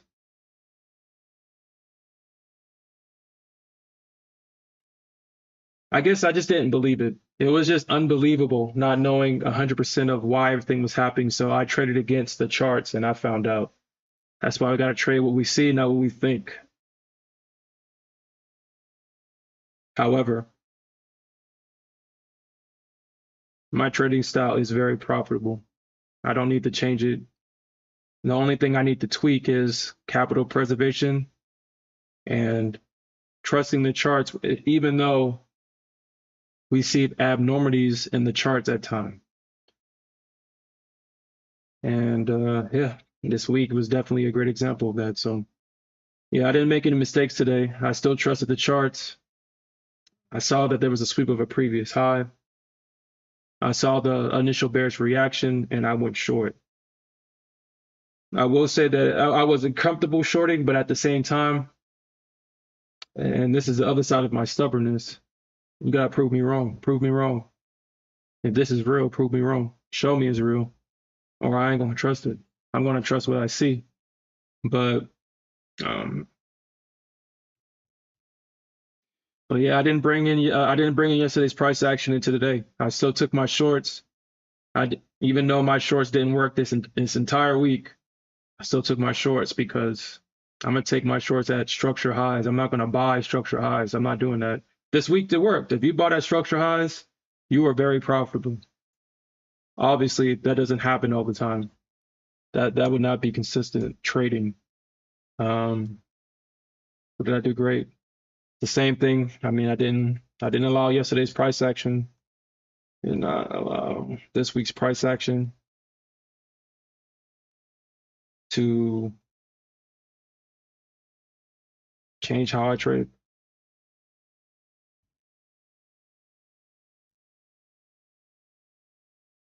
It says reinforcement to myself. I mean, stuff that I want to reinforce, obviously, is protect my capital.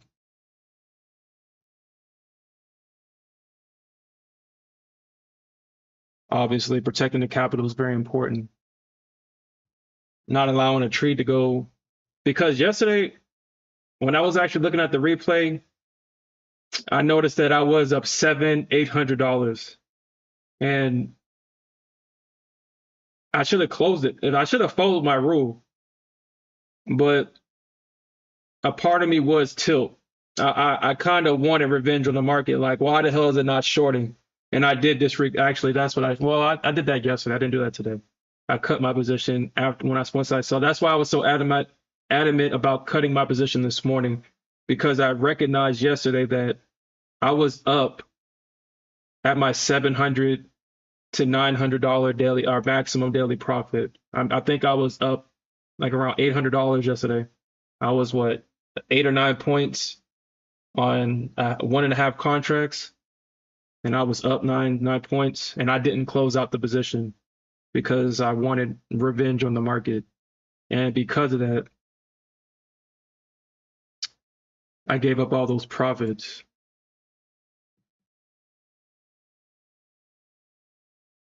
Protect my capital, follow the rules. That's why they're there. I mean, you gotta follow the rules, even though we don't like them. And shit, honestly, if I can follow rules, and y'all should know already that I kind of set my own rules, and well, I don't want to follow my own rules that time. I like freedom, but follow the rules because they're there to protect us.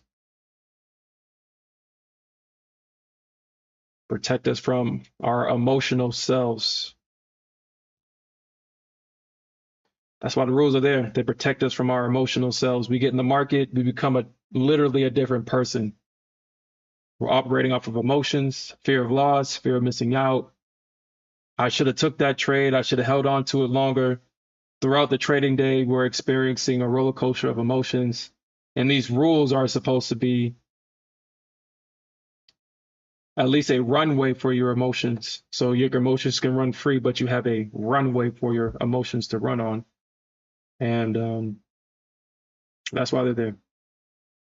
So that's what I want to reinforce myself. Follow the rules. Continue to write in the journal. To document trades, emotions, and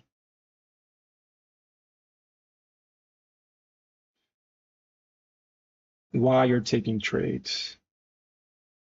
You know, when I asked myself why I was taking that trade yesterday, that short, you know, that actually got me thinking. And I was like, wow, that's actually pretty effective. Before I took the trade, I was like, oh, why the hell am I taking this trade? Like, I really had to think about that shit. And it just shows that, like, really writing why you're taking the trade really shows, it really exposes if you're taking an impulsive trade. And you have to write it down on your paper or write it down in your journal and read it back to yourself. Majority of it, or even though it was a setup, a part of that was FOMO. And I did write that into my my journal yesterday. A part of it was FOMO. It swept the high. I was like, there is no way that this market is just running up like this. I don't want to miss this drop. I want to be a part of the drop down. I don't want to miss this.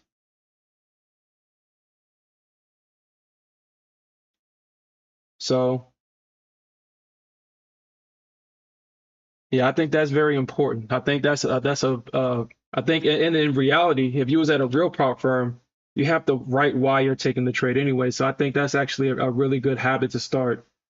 Is writing down why you're taking the trade. Continue to document emotions and why you're taking the trade.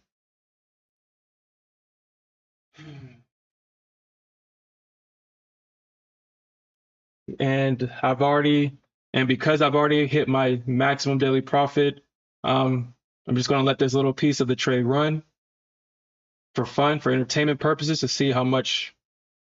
So I can just put more sprinkles on the cake, that cherry on top.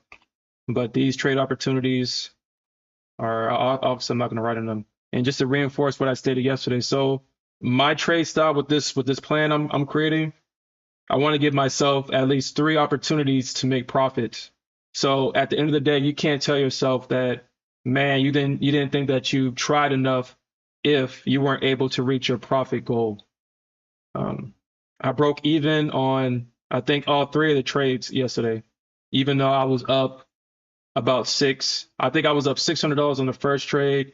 I was up about $600 or $700 or $800 on the second trade.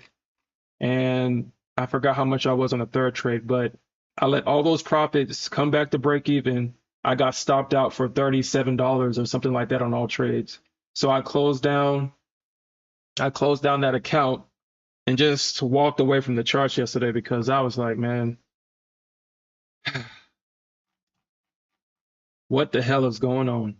What the hell is going on? And I honestly wanted to go back to the charts and revenge trade. I really that's what I wanted to do. I was like, this market is going to go down short. I'm gonna get on the ES chart. I'm gonna throw in full port because I want to get some of that money back. But I didn't do that. I just sat at my desk. I ignored the charts. I came back towards the end of the day and saw that, damn, if I did come back and I did actually come back and revenge trade, I would have blown the account.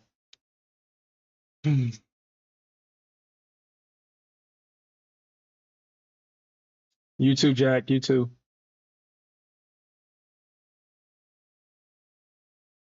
So Alfred says that he traded micros most of the week. Yeah, I mean, definitely, man. I'm starting to really enjoy trading micros. It really brings me back down to earth with these profits.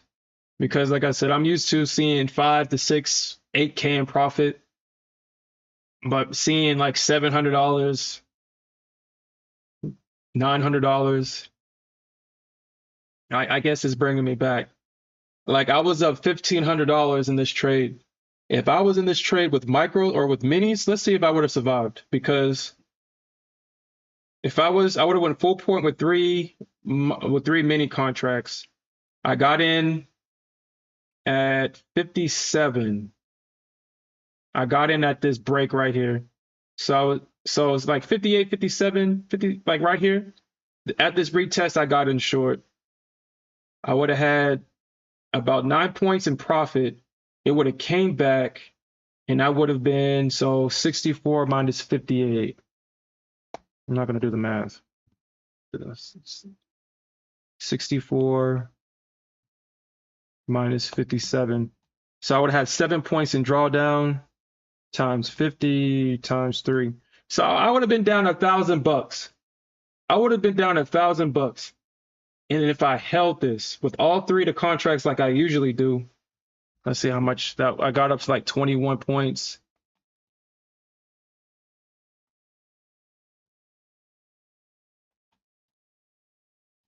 So this trade would have been a 3K trade versus the 700 or some dollars that I got. And that's the biggest adjustment for me. Just seeing the smaller profits, but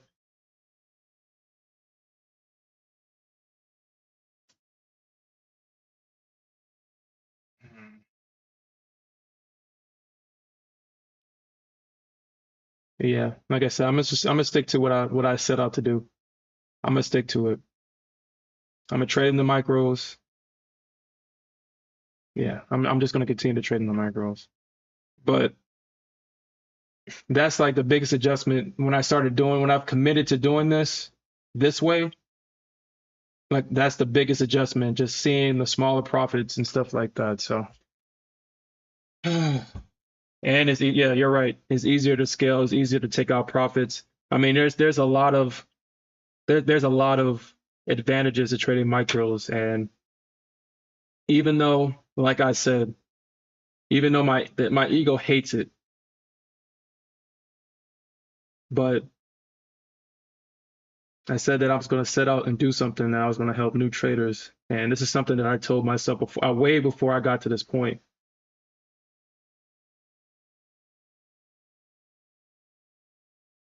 And if I can convince people to trade micros and show that you can easily make a decent amount of money consistently with micros, and you don't have to go into the minis and have heart attacks every time that you put on a damn trade because you over leverage trying to get $500 and you put your stop and you'll lose 200. But we all know what happens. We all know what happens because your stop is like right here. It's like, oh, let me just put it back. Oh, it's still going down. Let me just put it back right here. And your profit target stays at 500, but your risk turns from the 200 that you originally set out to put to about 2K. And we all know that we've done that.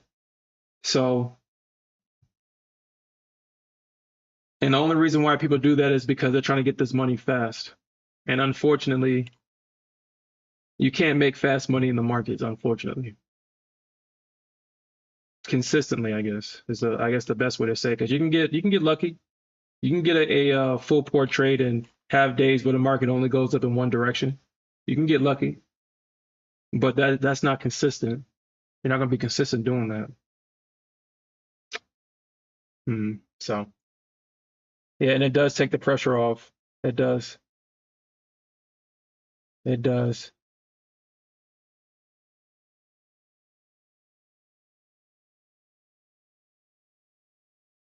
Yeah, $250 is definitely repeatable, Jonathan. That's definitely repeatable. It's definitely repeatable. Definitely. And you said you did that for 10 days, so that means you're up. Your account is up $2,500. And if you do that for, especially with MFF, if you're trading with MFF, and you make that $250 every day, you can take out that profit at that 14-day mark. Yeah, that's definitely repeatable.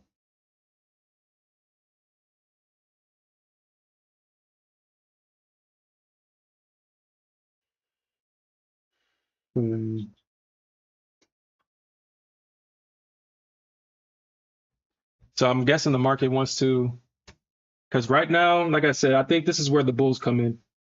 The bulls can definitely have a rise back up here to the top. I'm thinking that at least on the ES, they can possibly come back up to VWAP, honestly. I mean, there's no reason. Actually, I'll just put this above VWAP, like right here. I'll put that right there. I think that they can come right back up here, at least to 50, 52-ish in this area right here. Because it's a great area for bulls to come in.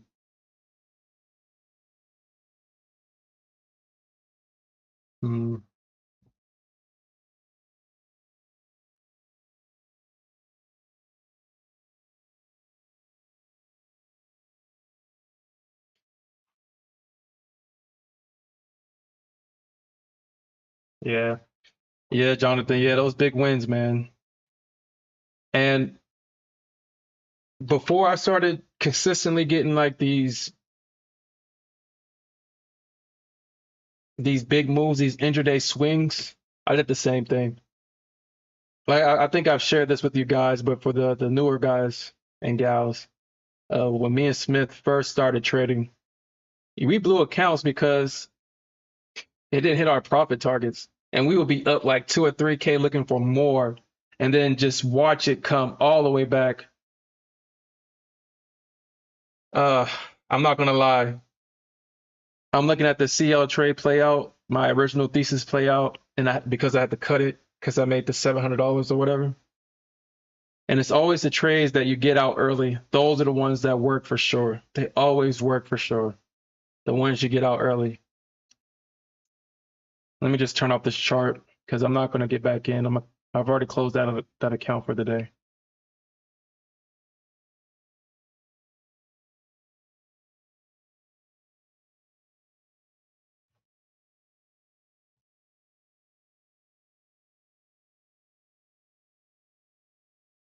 Yeah, that's definitely true, Alfred. That's definitely true. And I'm gonna share this with you every day. I mean, I know you guys don't care. I mean, I don't. I mean, obviously, I know this, but obviously, we all have that internal voice in our head that says that we have to perform, especially if you're performing in front of people. And just like what you said, overthinking, fear of failure. In my mind, I failed if I'm not recognizing a good trade setup and I'm not getting in at a good entry and getting out at a good exit. But I understand. Well, I'm not going to sit here and say I don't think you guys don't care. But what I meant by that is I don't believe that's why y'all guys are here. I think y'all genuinely like me and Smith as people, and y'all just want to trade with us. Not that y'all here to copy trades and stuff, but that's that voice still is still there. That's what I'm talking about with that emotional stuff. Like logically, you just know that that's not true, but emotionally, that's how it feels, and that emotional voice will say, "Yeah, you have to find a trade every day. You have to do this." Because I mean, the reality is there is a trade set up every day. I mean, there's people that make money every day. So that part of that voice, or that part of what that voice is saying, is true. I should be able to go out and find a good setup, identify a good setup. I should be able to trade it. But the pressure to take it, that's not true. I shouldn't feel pressure to take a trade.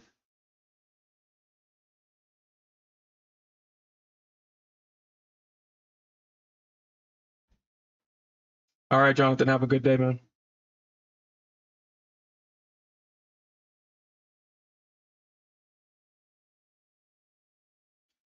So on stream, like, yes and no.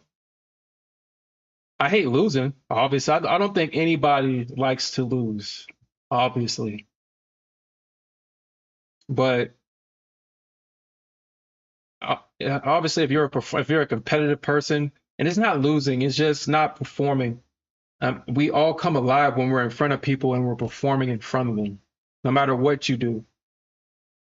Like, I know Mad Moxie shared that she was a psych nurse. So if she comes in and has a bad day and she doesn't perform the way that she likes to perform, as an example,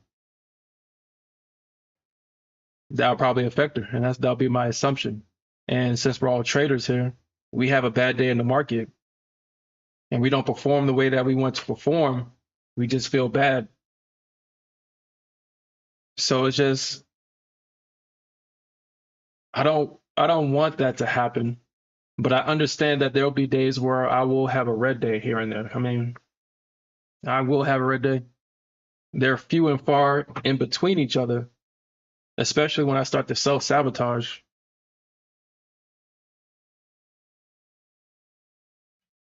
But yeah.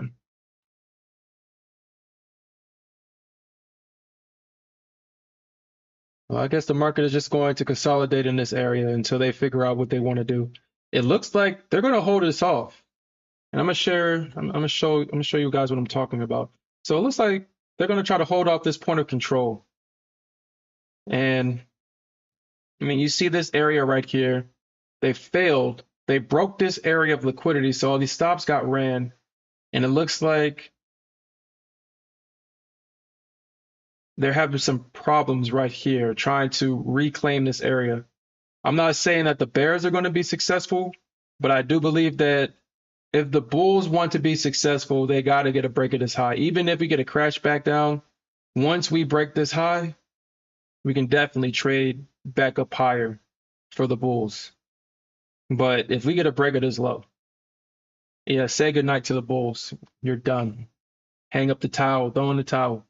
Bulls are done. Yeah, I had y'all fun this whole entire week. Now the bears is going to use your stops to fuel this market down. So right now, with this price action, this area right here is definitely going to be the deciding factor where this market is going to go. And if the market consolidates in this area until we get those Fed speakers, we all know that the Feds pump it. I think we get a break. We get that break higher. But if we don't, we get that break lower. But looking at the technicals, that move lower is more likely than the move up.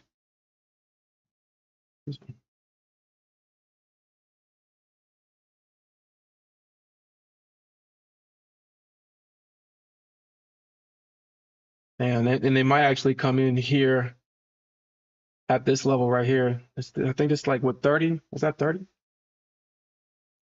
think that's 30. Yeah, about 32, 30-ish. I think they might come in. Yeah, somewhere in this level right here. For sure.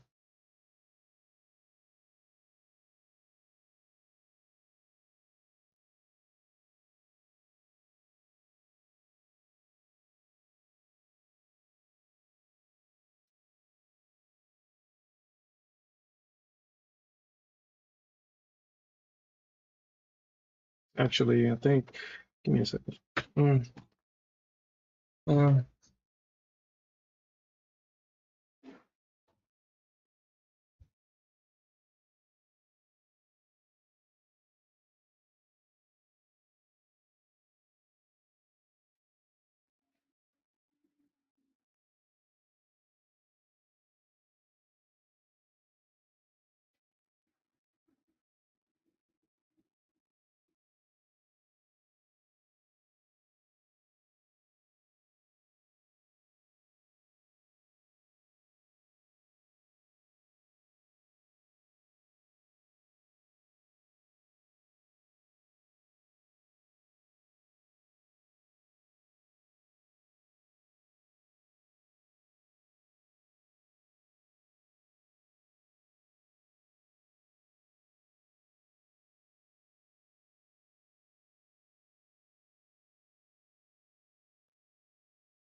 Anyway, yeah, I'm gonna try to start trading my Top Step X account, or yeah, Top Step X account more alongside with this, because honestly, now my next goal alongside of doing this is I want to get on that Top Step leaderboard. I want to get on that leaderboard. I think I should be #1 on that. So I'm gonna start getting back into trading my Top Step accounts, my funded ones. We're gonna.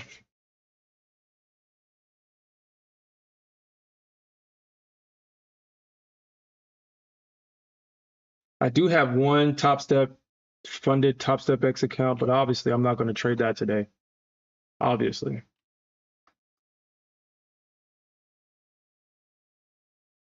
Obviously, I'm not trading that today.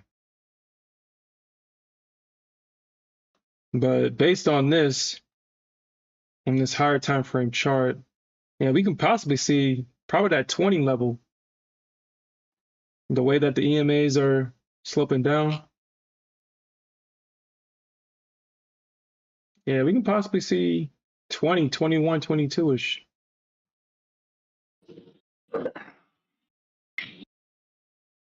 What's up, Smith? Glad to have you back, man. Okay. Yeah, I was about to say, how y'all doing? Oh shit, you already know. You already know how it goes, man. You know we eating over here. Oh yeah, I flipped an L into a dub. Ended up making 1,400. Congratulations on that. Why you went long or something? After being down, I was down 1,400 pre-market, and I was gonna call it a day. And that's when I switched to the other evals. Made the 2K, and then I was like, you know what? Let me get some of this short when it was still shorting. Mm-hmm. Oh, let me catch some of this. Yeah. Caught a couple scalps down. Mm-hmm. 25 points down and stuff, and I'm like, okay. I know, and I caught a little bit on the upside too, on the bounce back. So I was like, cool. Great way to end the week. Yeah. I don't know if you was listening, but I was on the chat like, man, I broke even almost this entire week after being up like $700-800. And honestly, I'm starting to like trading minis actually got me to the point to where I see $800 and I don't even disregard that as even money for real. That's kind of crazy to say out loud. Yeah, it is. But I know the crazier part is I know exactly how you feel, what you mean. Mm-hmm. Because you got to keep yourself grounded, level-headed. Mm-hmm. I get it.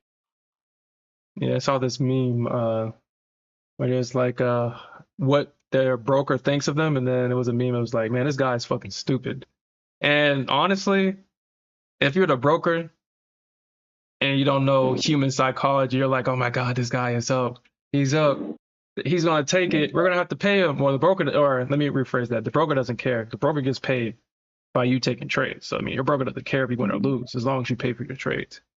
But with these prop firms, they look at this as like, oh, he might take profits. It's like he ain't taking no damn profits. He ain't taking that shit. We might have to pay him out. He ain't taking no profits.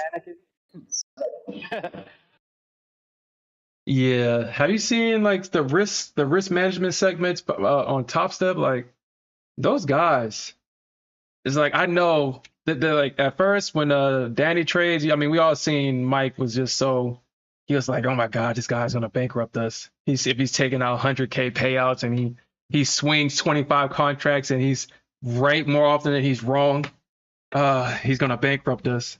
But those risk managers in the back, they see it all. They're like, yeah, this guy's up 60K. I'm pretty sure we're gonna come back to this train. He's gonna be down. He's gonna hit daily loss limit.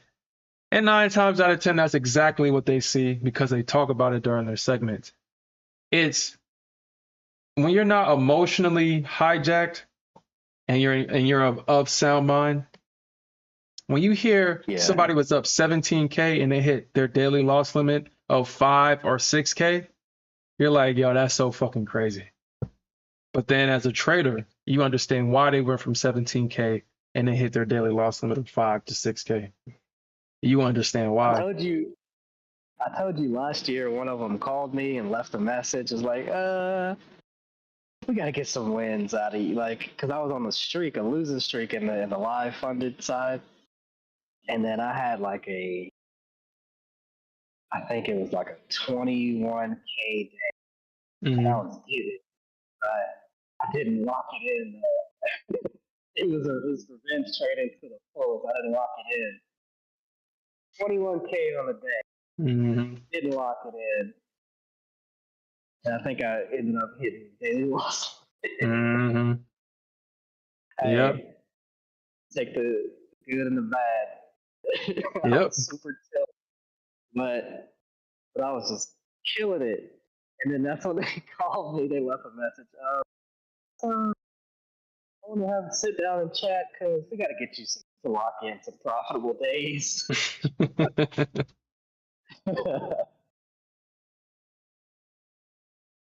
But, and then the next day, I think I locked in like a 7K day.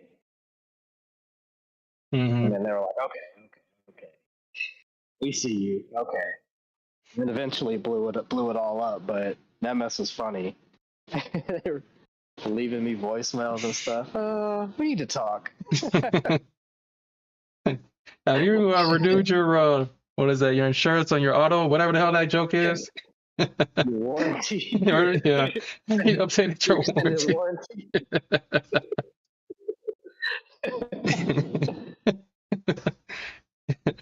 Yeah. It says that. Sauber says, yeah, the risk manager's doing it blow. I mean, when you're trading size like that, so it's either you win or you blow up. And that's a dangerous game to play, but it's so addictive to play that game. It's either I'm going to win this or I'm going to blow up. Because you're not going to stop out. But at least on stream, he does show that he stops out of his position at 12 ticks or however much he manages his risk for. He's at least on stream. I know for me, though, I ain't stopping it. Either that shit hit my target or I'm blowing the fuck up. Because I'm already in too deep. And that's a bad habit, obviously, but shit, you down 6K, like, yo, your mind is always like, yo, your mind is already hijacked, or your emotional stuff has already hijacked you at that point. There's no way you closing a negative 6K trade unless somebody comes up and physically closes that shit for you. There's no way you're closing that. Well, it's highly unlikely for you to close that. Shit, people have a hard time closing shit being down $500, let alone 6K. Shit. Yeah. And George, you say you never tune into the stream. So when Top Step TV was a segment from 8 o'clock to 11 o'clock, and they had to condense all their content within that time frame, at least in my opinion, I feel that it was a better broadcast, and I would tune into it daily. Now that it's stretched until bell to bell, and they have to kind of throw in that filler content, they have to throw in those commercial breaks and all that blah, blah, blah. Obviously, it's still a good show, but it wasn't as great as it used to be because now they got to stretch out their content. So I don't tune into it anymore. I do watch the replays of the risk management segment because I do appreciate the insight that he provides, because it's like, it's eye-opening hearing, like, y'all, this guy was up 17K.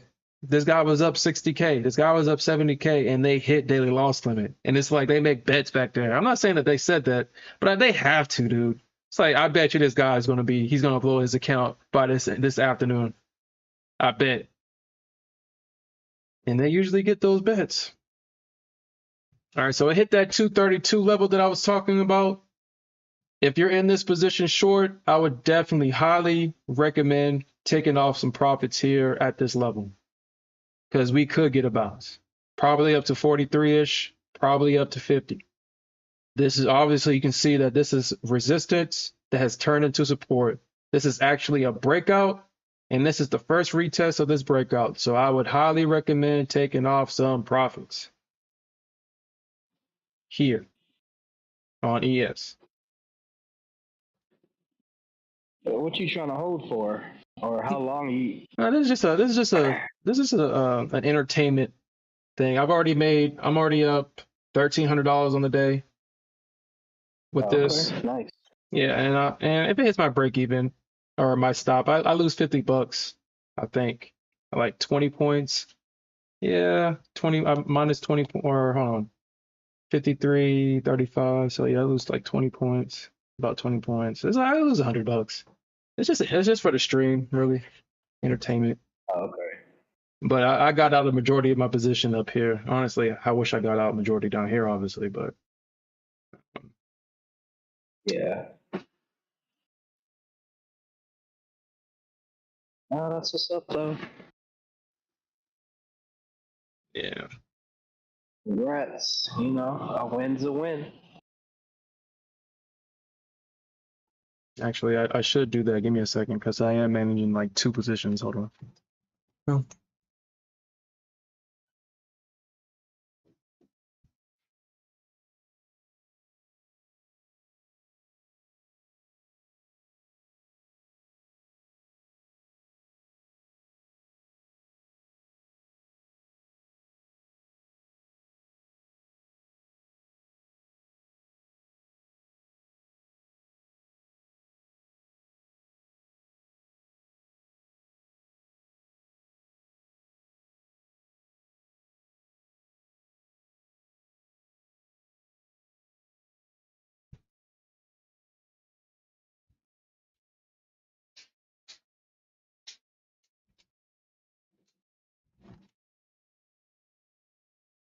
Okay.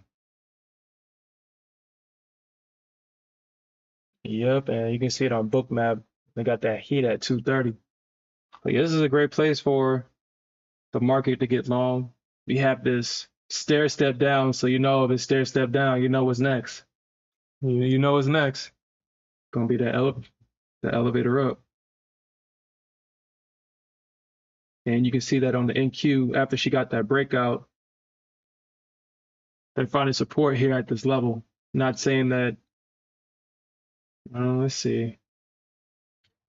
So at least on the NQ, we got this range right here. So they might come back to this range at least this range.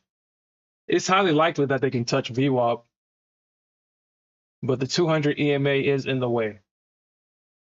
The 200 EMA is in the way. So, but we got this range that's up on top, and they may try to at least try to come back to the top of this.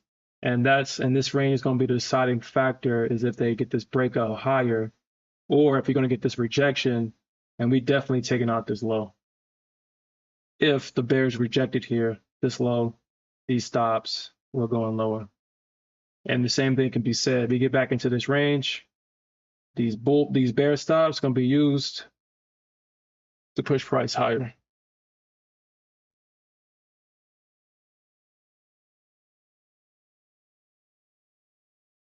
Yeah.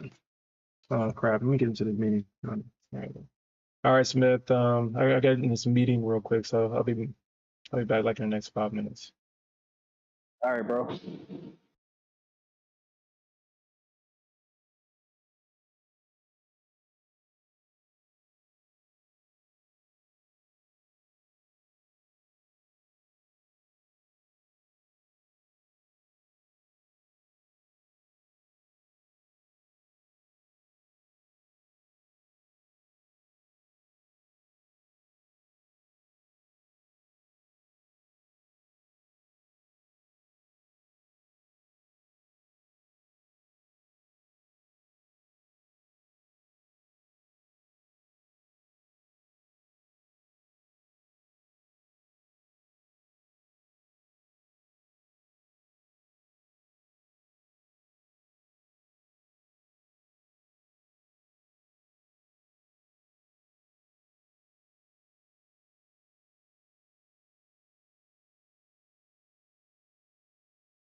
All right, so as expected, we got that bounce. Yeah, as expected, we got that bounce. I mean, we expected that this bounce was going to come. We'll see if I think the Bears will hold off this high.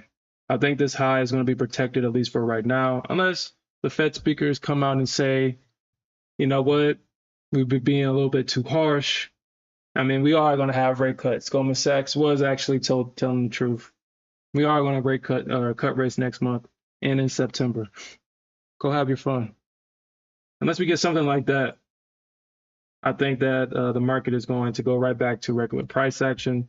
I think the euphoria is done, and I'm expecting price to at least test this. I doubt they touch these highs, though. I doubt it. I doubt it. I mean, if you touch these highs, then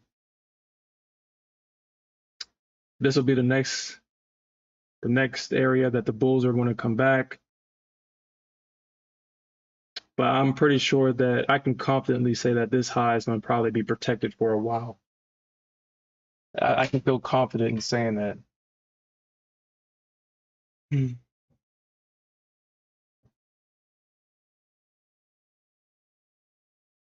Yeah, breakout. Yeah, definitely.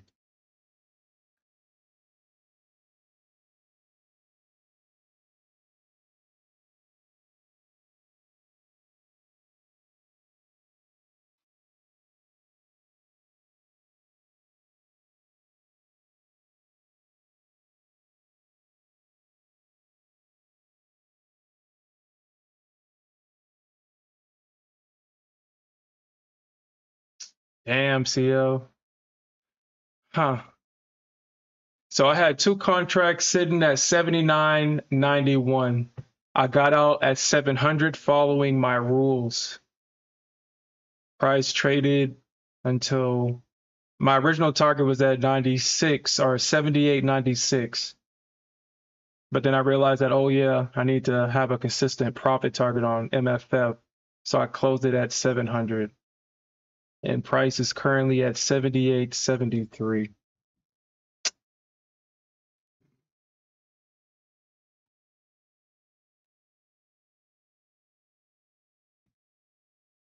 That would have been $1.18 minus because I would have got out at 96, so minus 20 cents. So I would have had $1, and that would have been an $1,800 trade on CL, which, depending on which side of the market you on and how much your risk tolerance is, that could be doable on CL, but 9 times out of 10, that's not.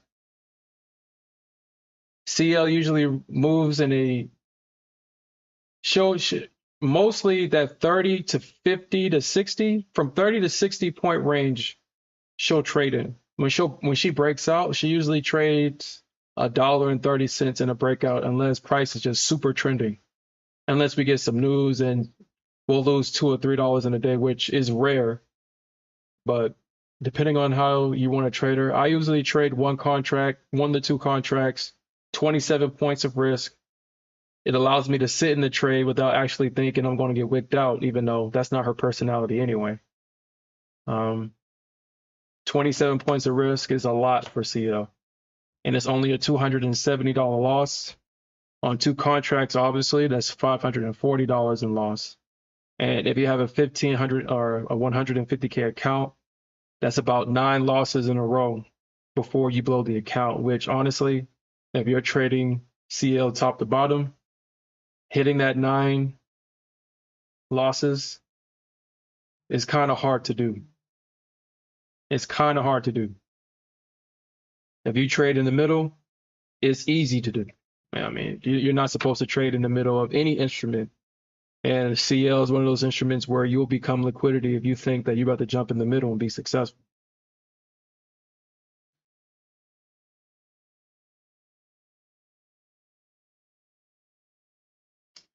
I'm just going to close the CL chart because there's no point watching it anymore. It's just going to make me feel like I need to funnel back into this because I got out of the position earlier than I wanted to. But what time is it? Because today's Friday. We may just end the stream a little bit earlier today. Yeah, why not? Why not? But yeah, let's just end the stream early. It's Friday. I do believe that price is going to trend down. I do believe that price could touch this level today. We got a lot of support right here. We got a lot of support in this area. I do believe that price can eventually get here. And this is probably where we'll see a reaction because of all this price action. This is real price action, not this bull crowd we got all this week. So I think that we'll get a reaction here. Yeah. Let's go into the weekend. I mean, if you followed the trades this week, even though we didn't make profits this week, we broke even on a lot of our trades. We made our money back today. So all in all, it's still a green week. And with that said, y'all guys have a good weekend unless Smith got something. No, I don't got nothing. I mean, some rough patches this week, but overall, good trading. Yeah. Yeah, this week was definitely challenging with all that Goldman Sachs bullshit. BlackRock, Goldman Sachs. Trying to get everybody to back, hold your position. I'm actually going to take out this at 22. He said what? I said they over there manipulating the market. It's a regular day. Mm-hmm. It's another day. It's like, how can we get them to sweep that? We got some orders sitting up here. We got CPI, PPI next week. How can we get the market to hurry up and get up there before we get that news? Yeah, let's have an interview. Let's confidently say, even though Jerome Powell clearly stated that there ain't gonna be no rate cut until the data gives us confidence, clearly. But these fools, I mean, we're a reputable company. They're gonna believe us. Yeah, let's do it. Yeah, but don't send one of the CEOs. Send one of the asset managers. One of the asset managers. You know, the fuck.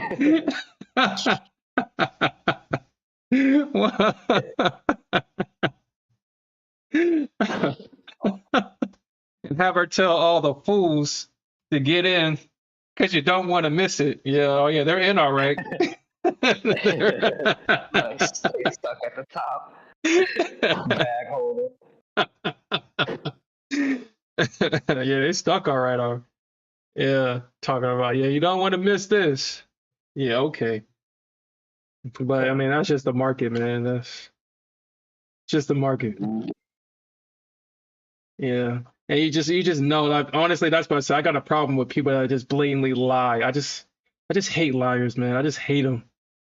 I don't hate them. I just have a natural dislike for liars. Because you know they're lying because just look at the price action. They ain't touched this high. You know, they protected this high with all their might. And that high that the price couldn't get over yesterday until it finally broke out and it kept dumping every time it got there. They were just clearing out that supply area until they allowed price to come sweep this high. Well, this high was already swept, but this high right here. And then they didn't touch this high at 351 at all. They didn't touch this shit. They left it and they're dumping the market. Goldman Sachs. But all right, guys, y'all guys have a great weekend. Try not to overtrade. Try not to give back the profits for the week. And we'll come back and we'll get some more money on Monday. Peace out. All right, guys. Peace.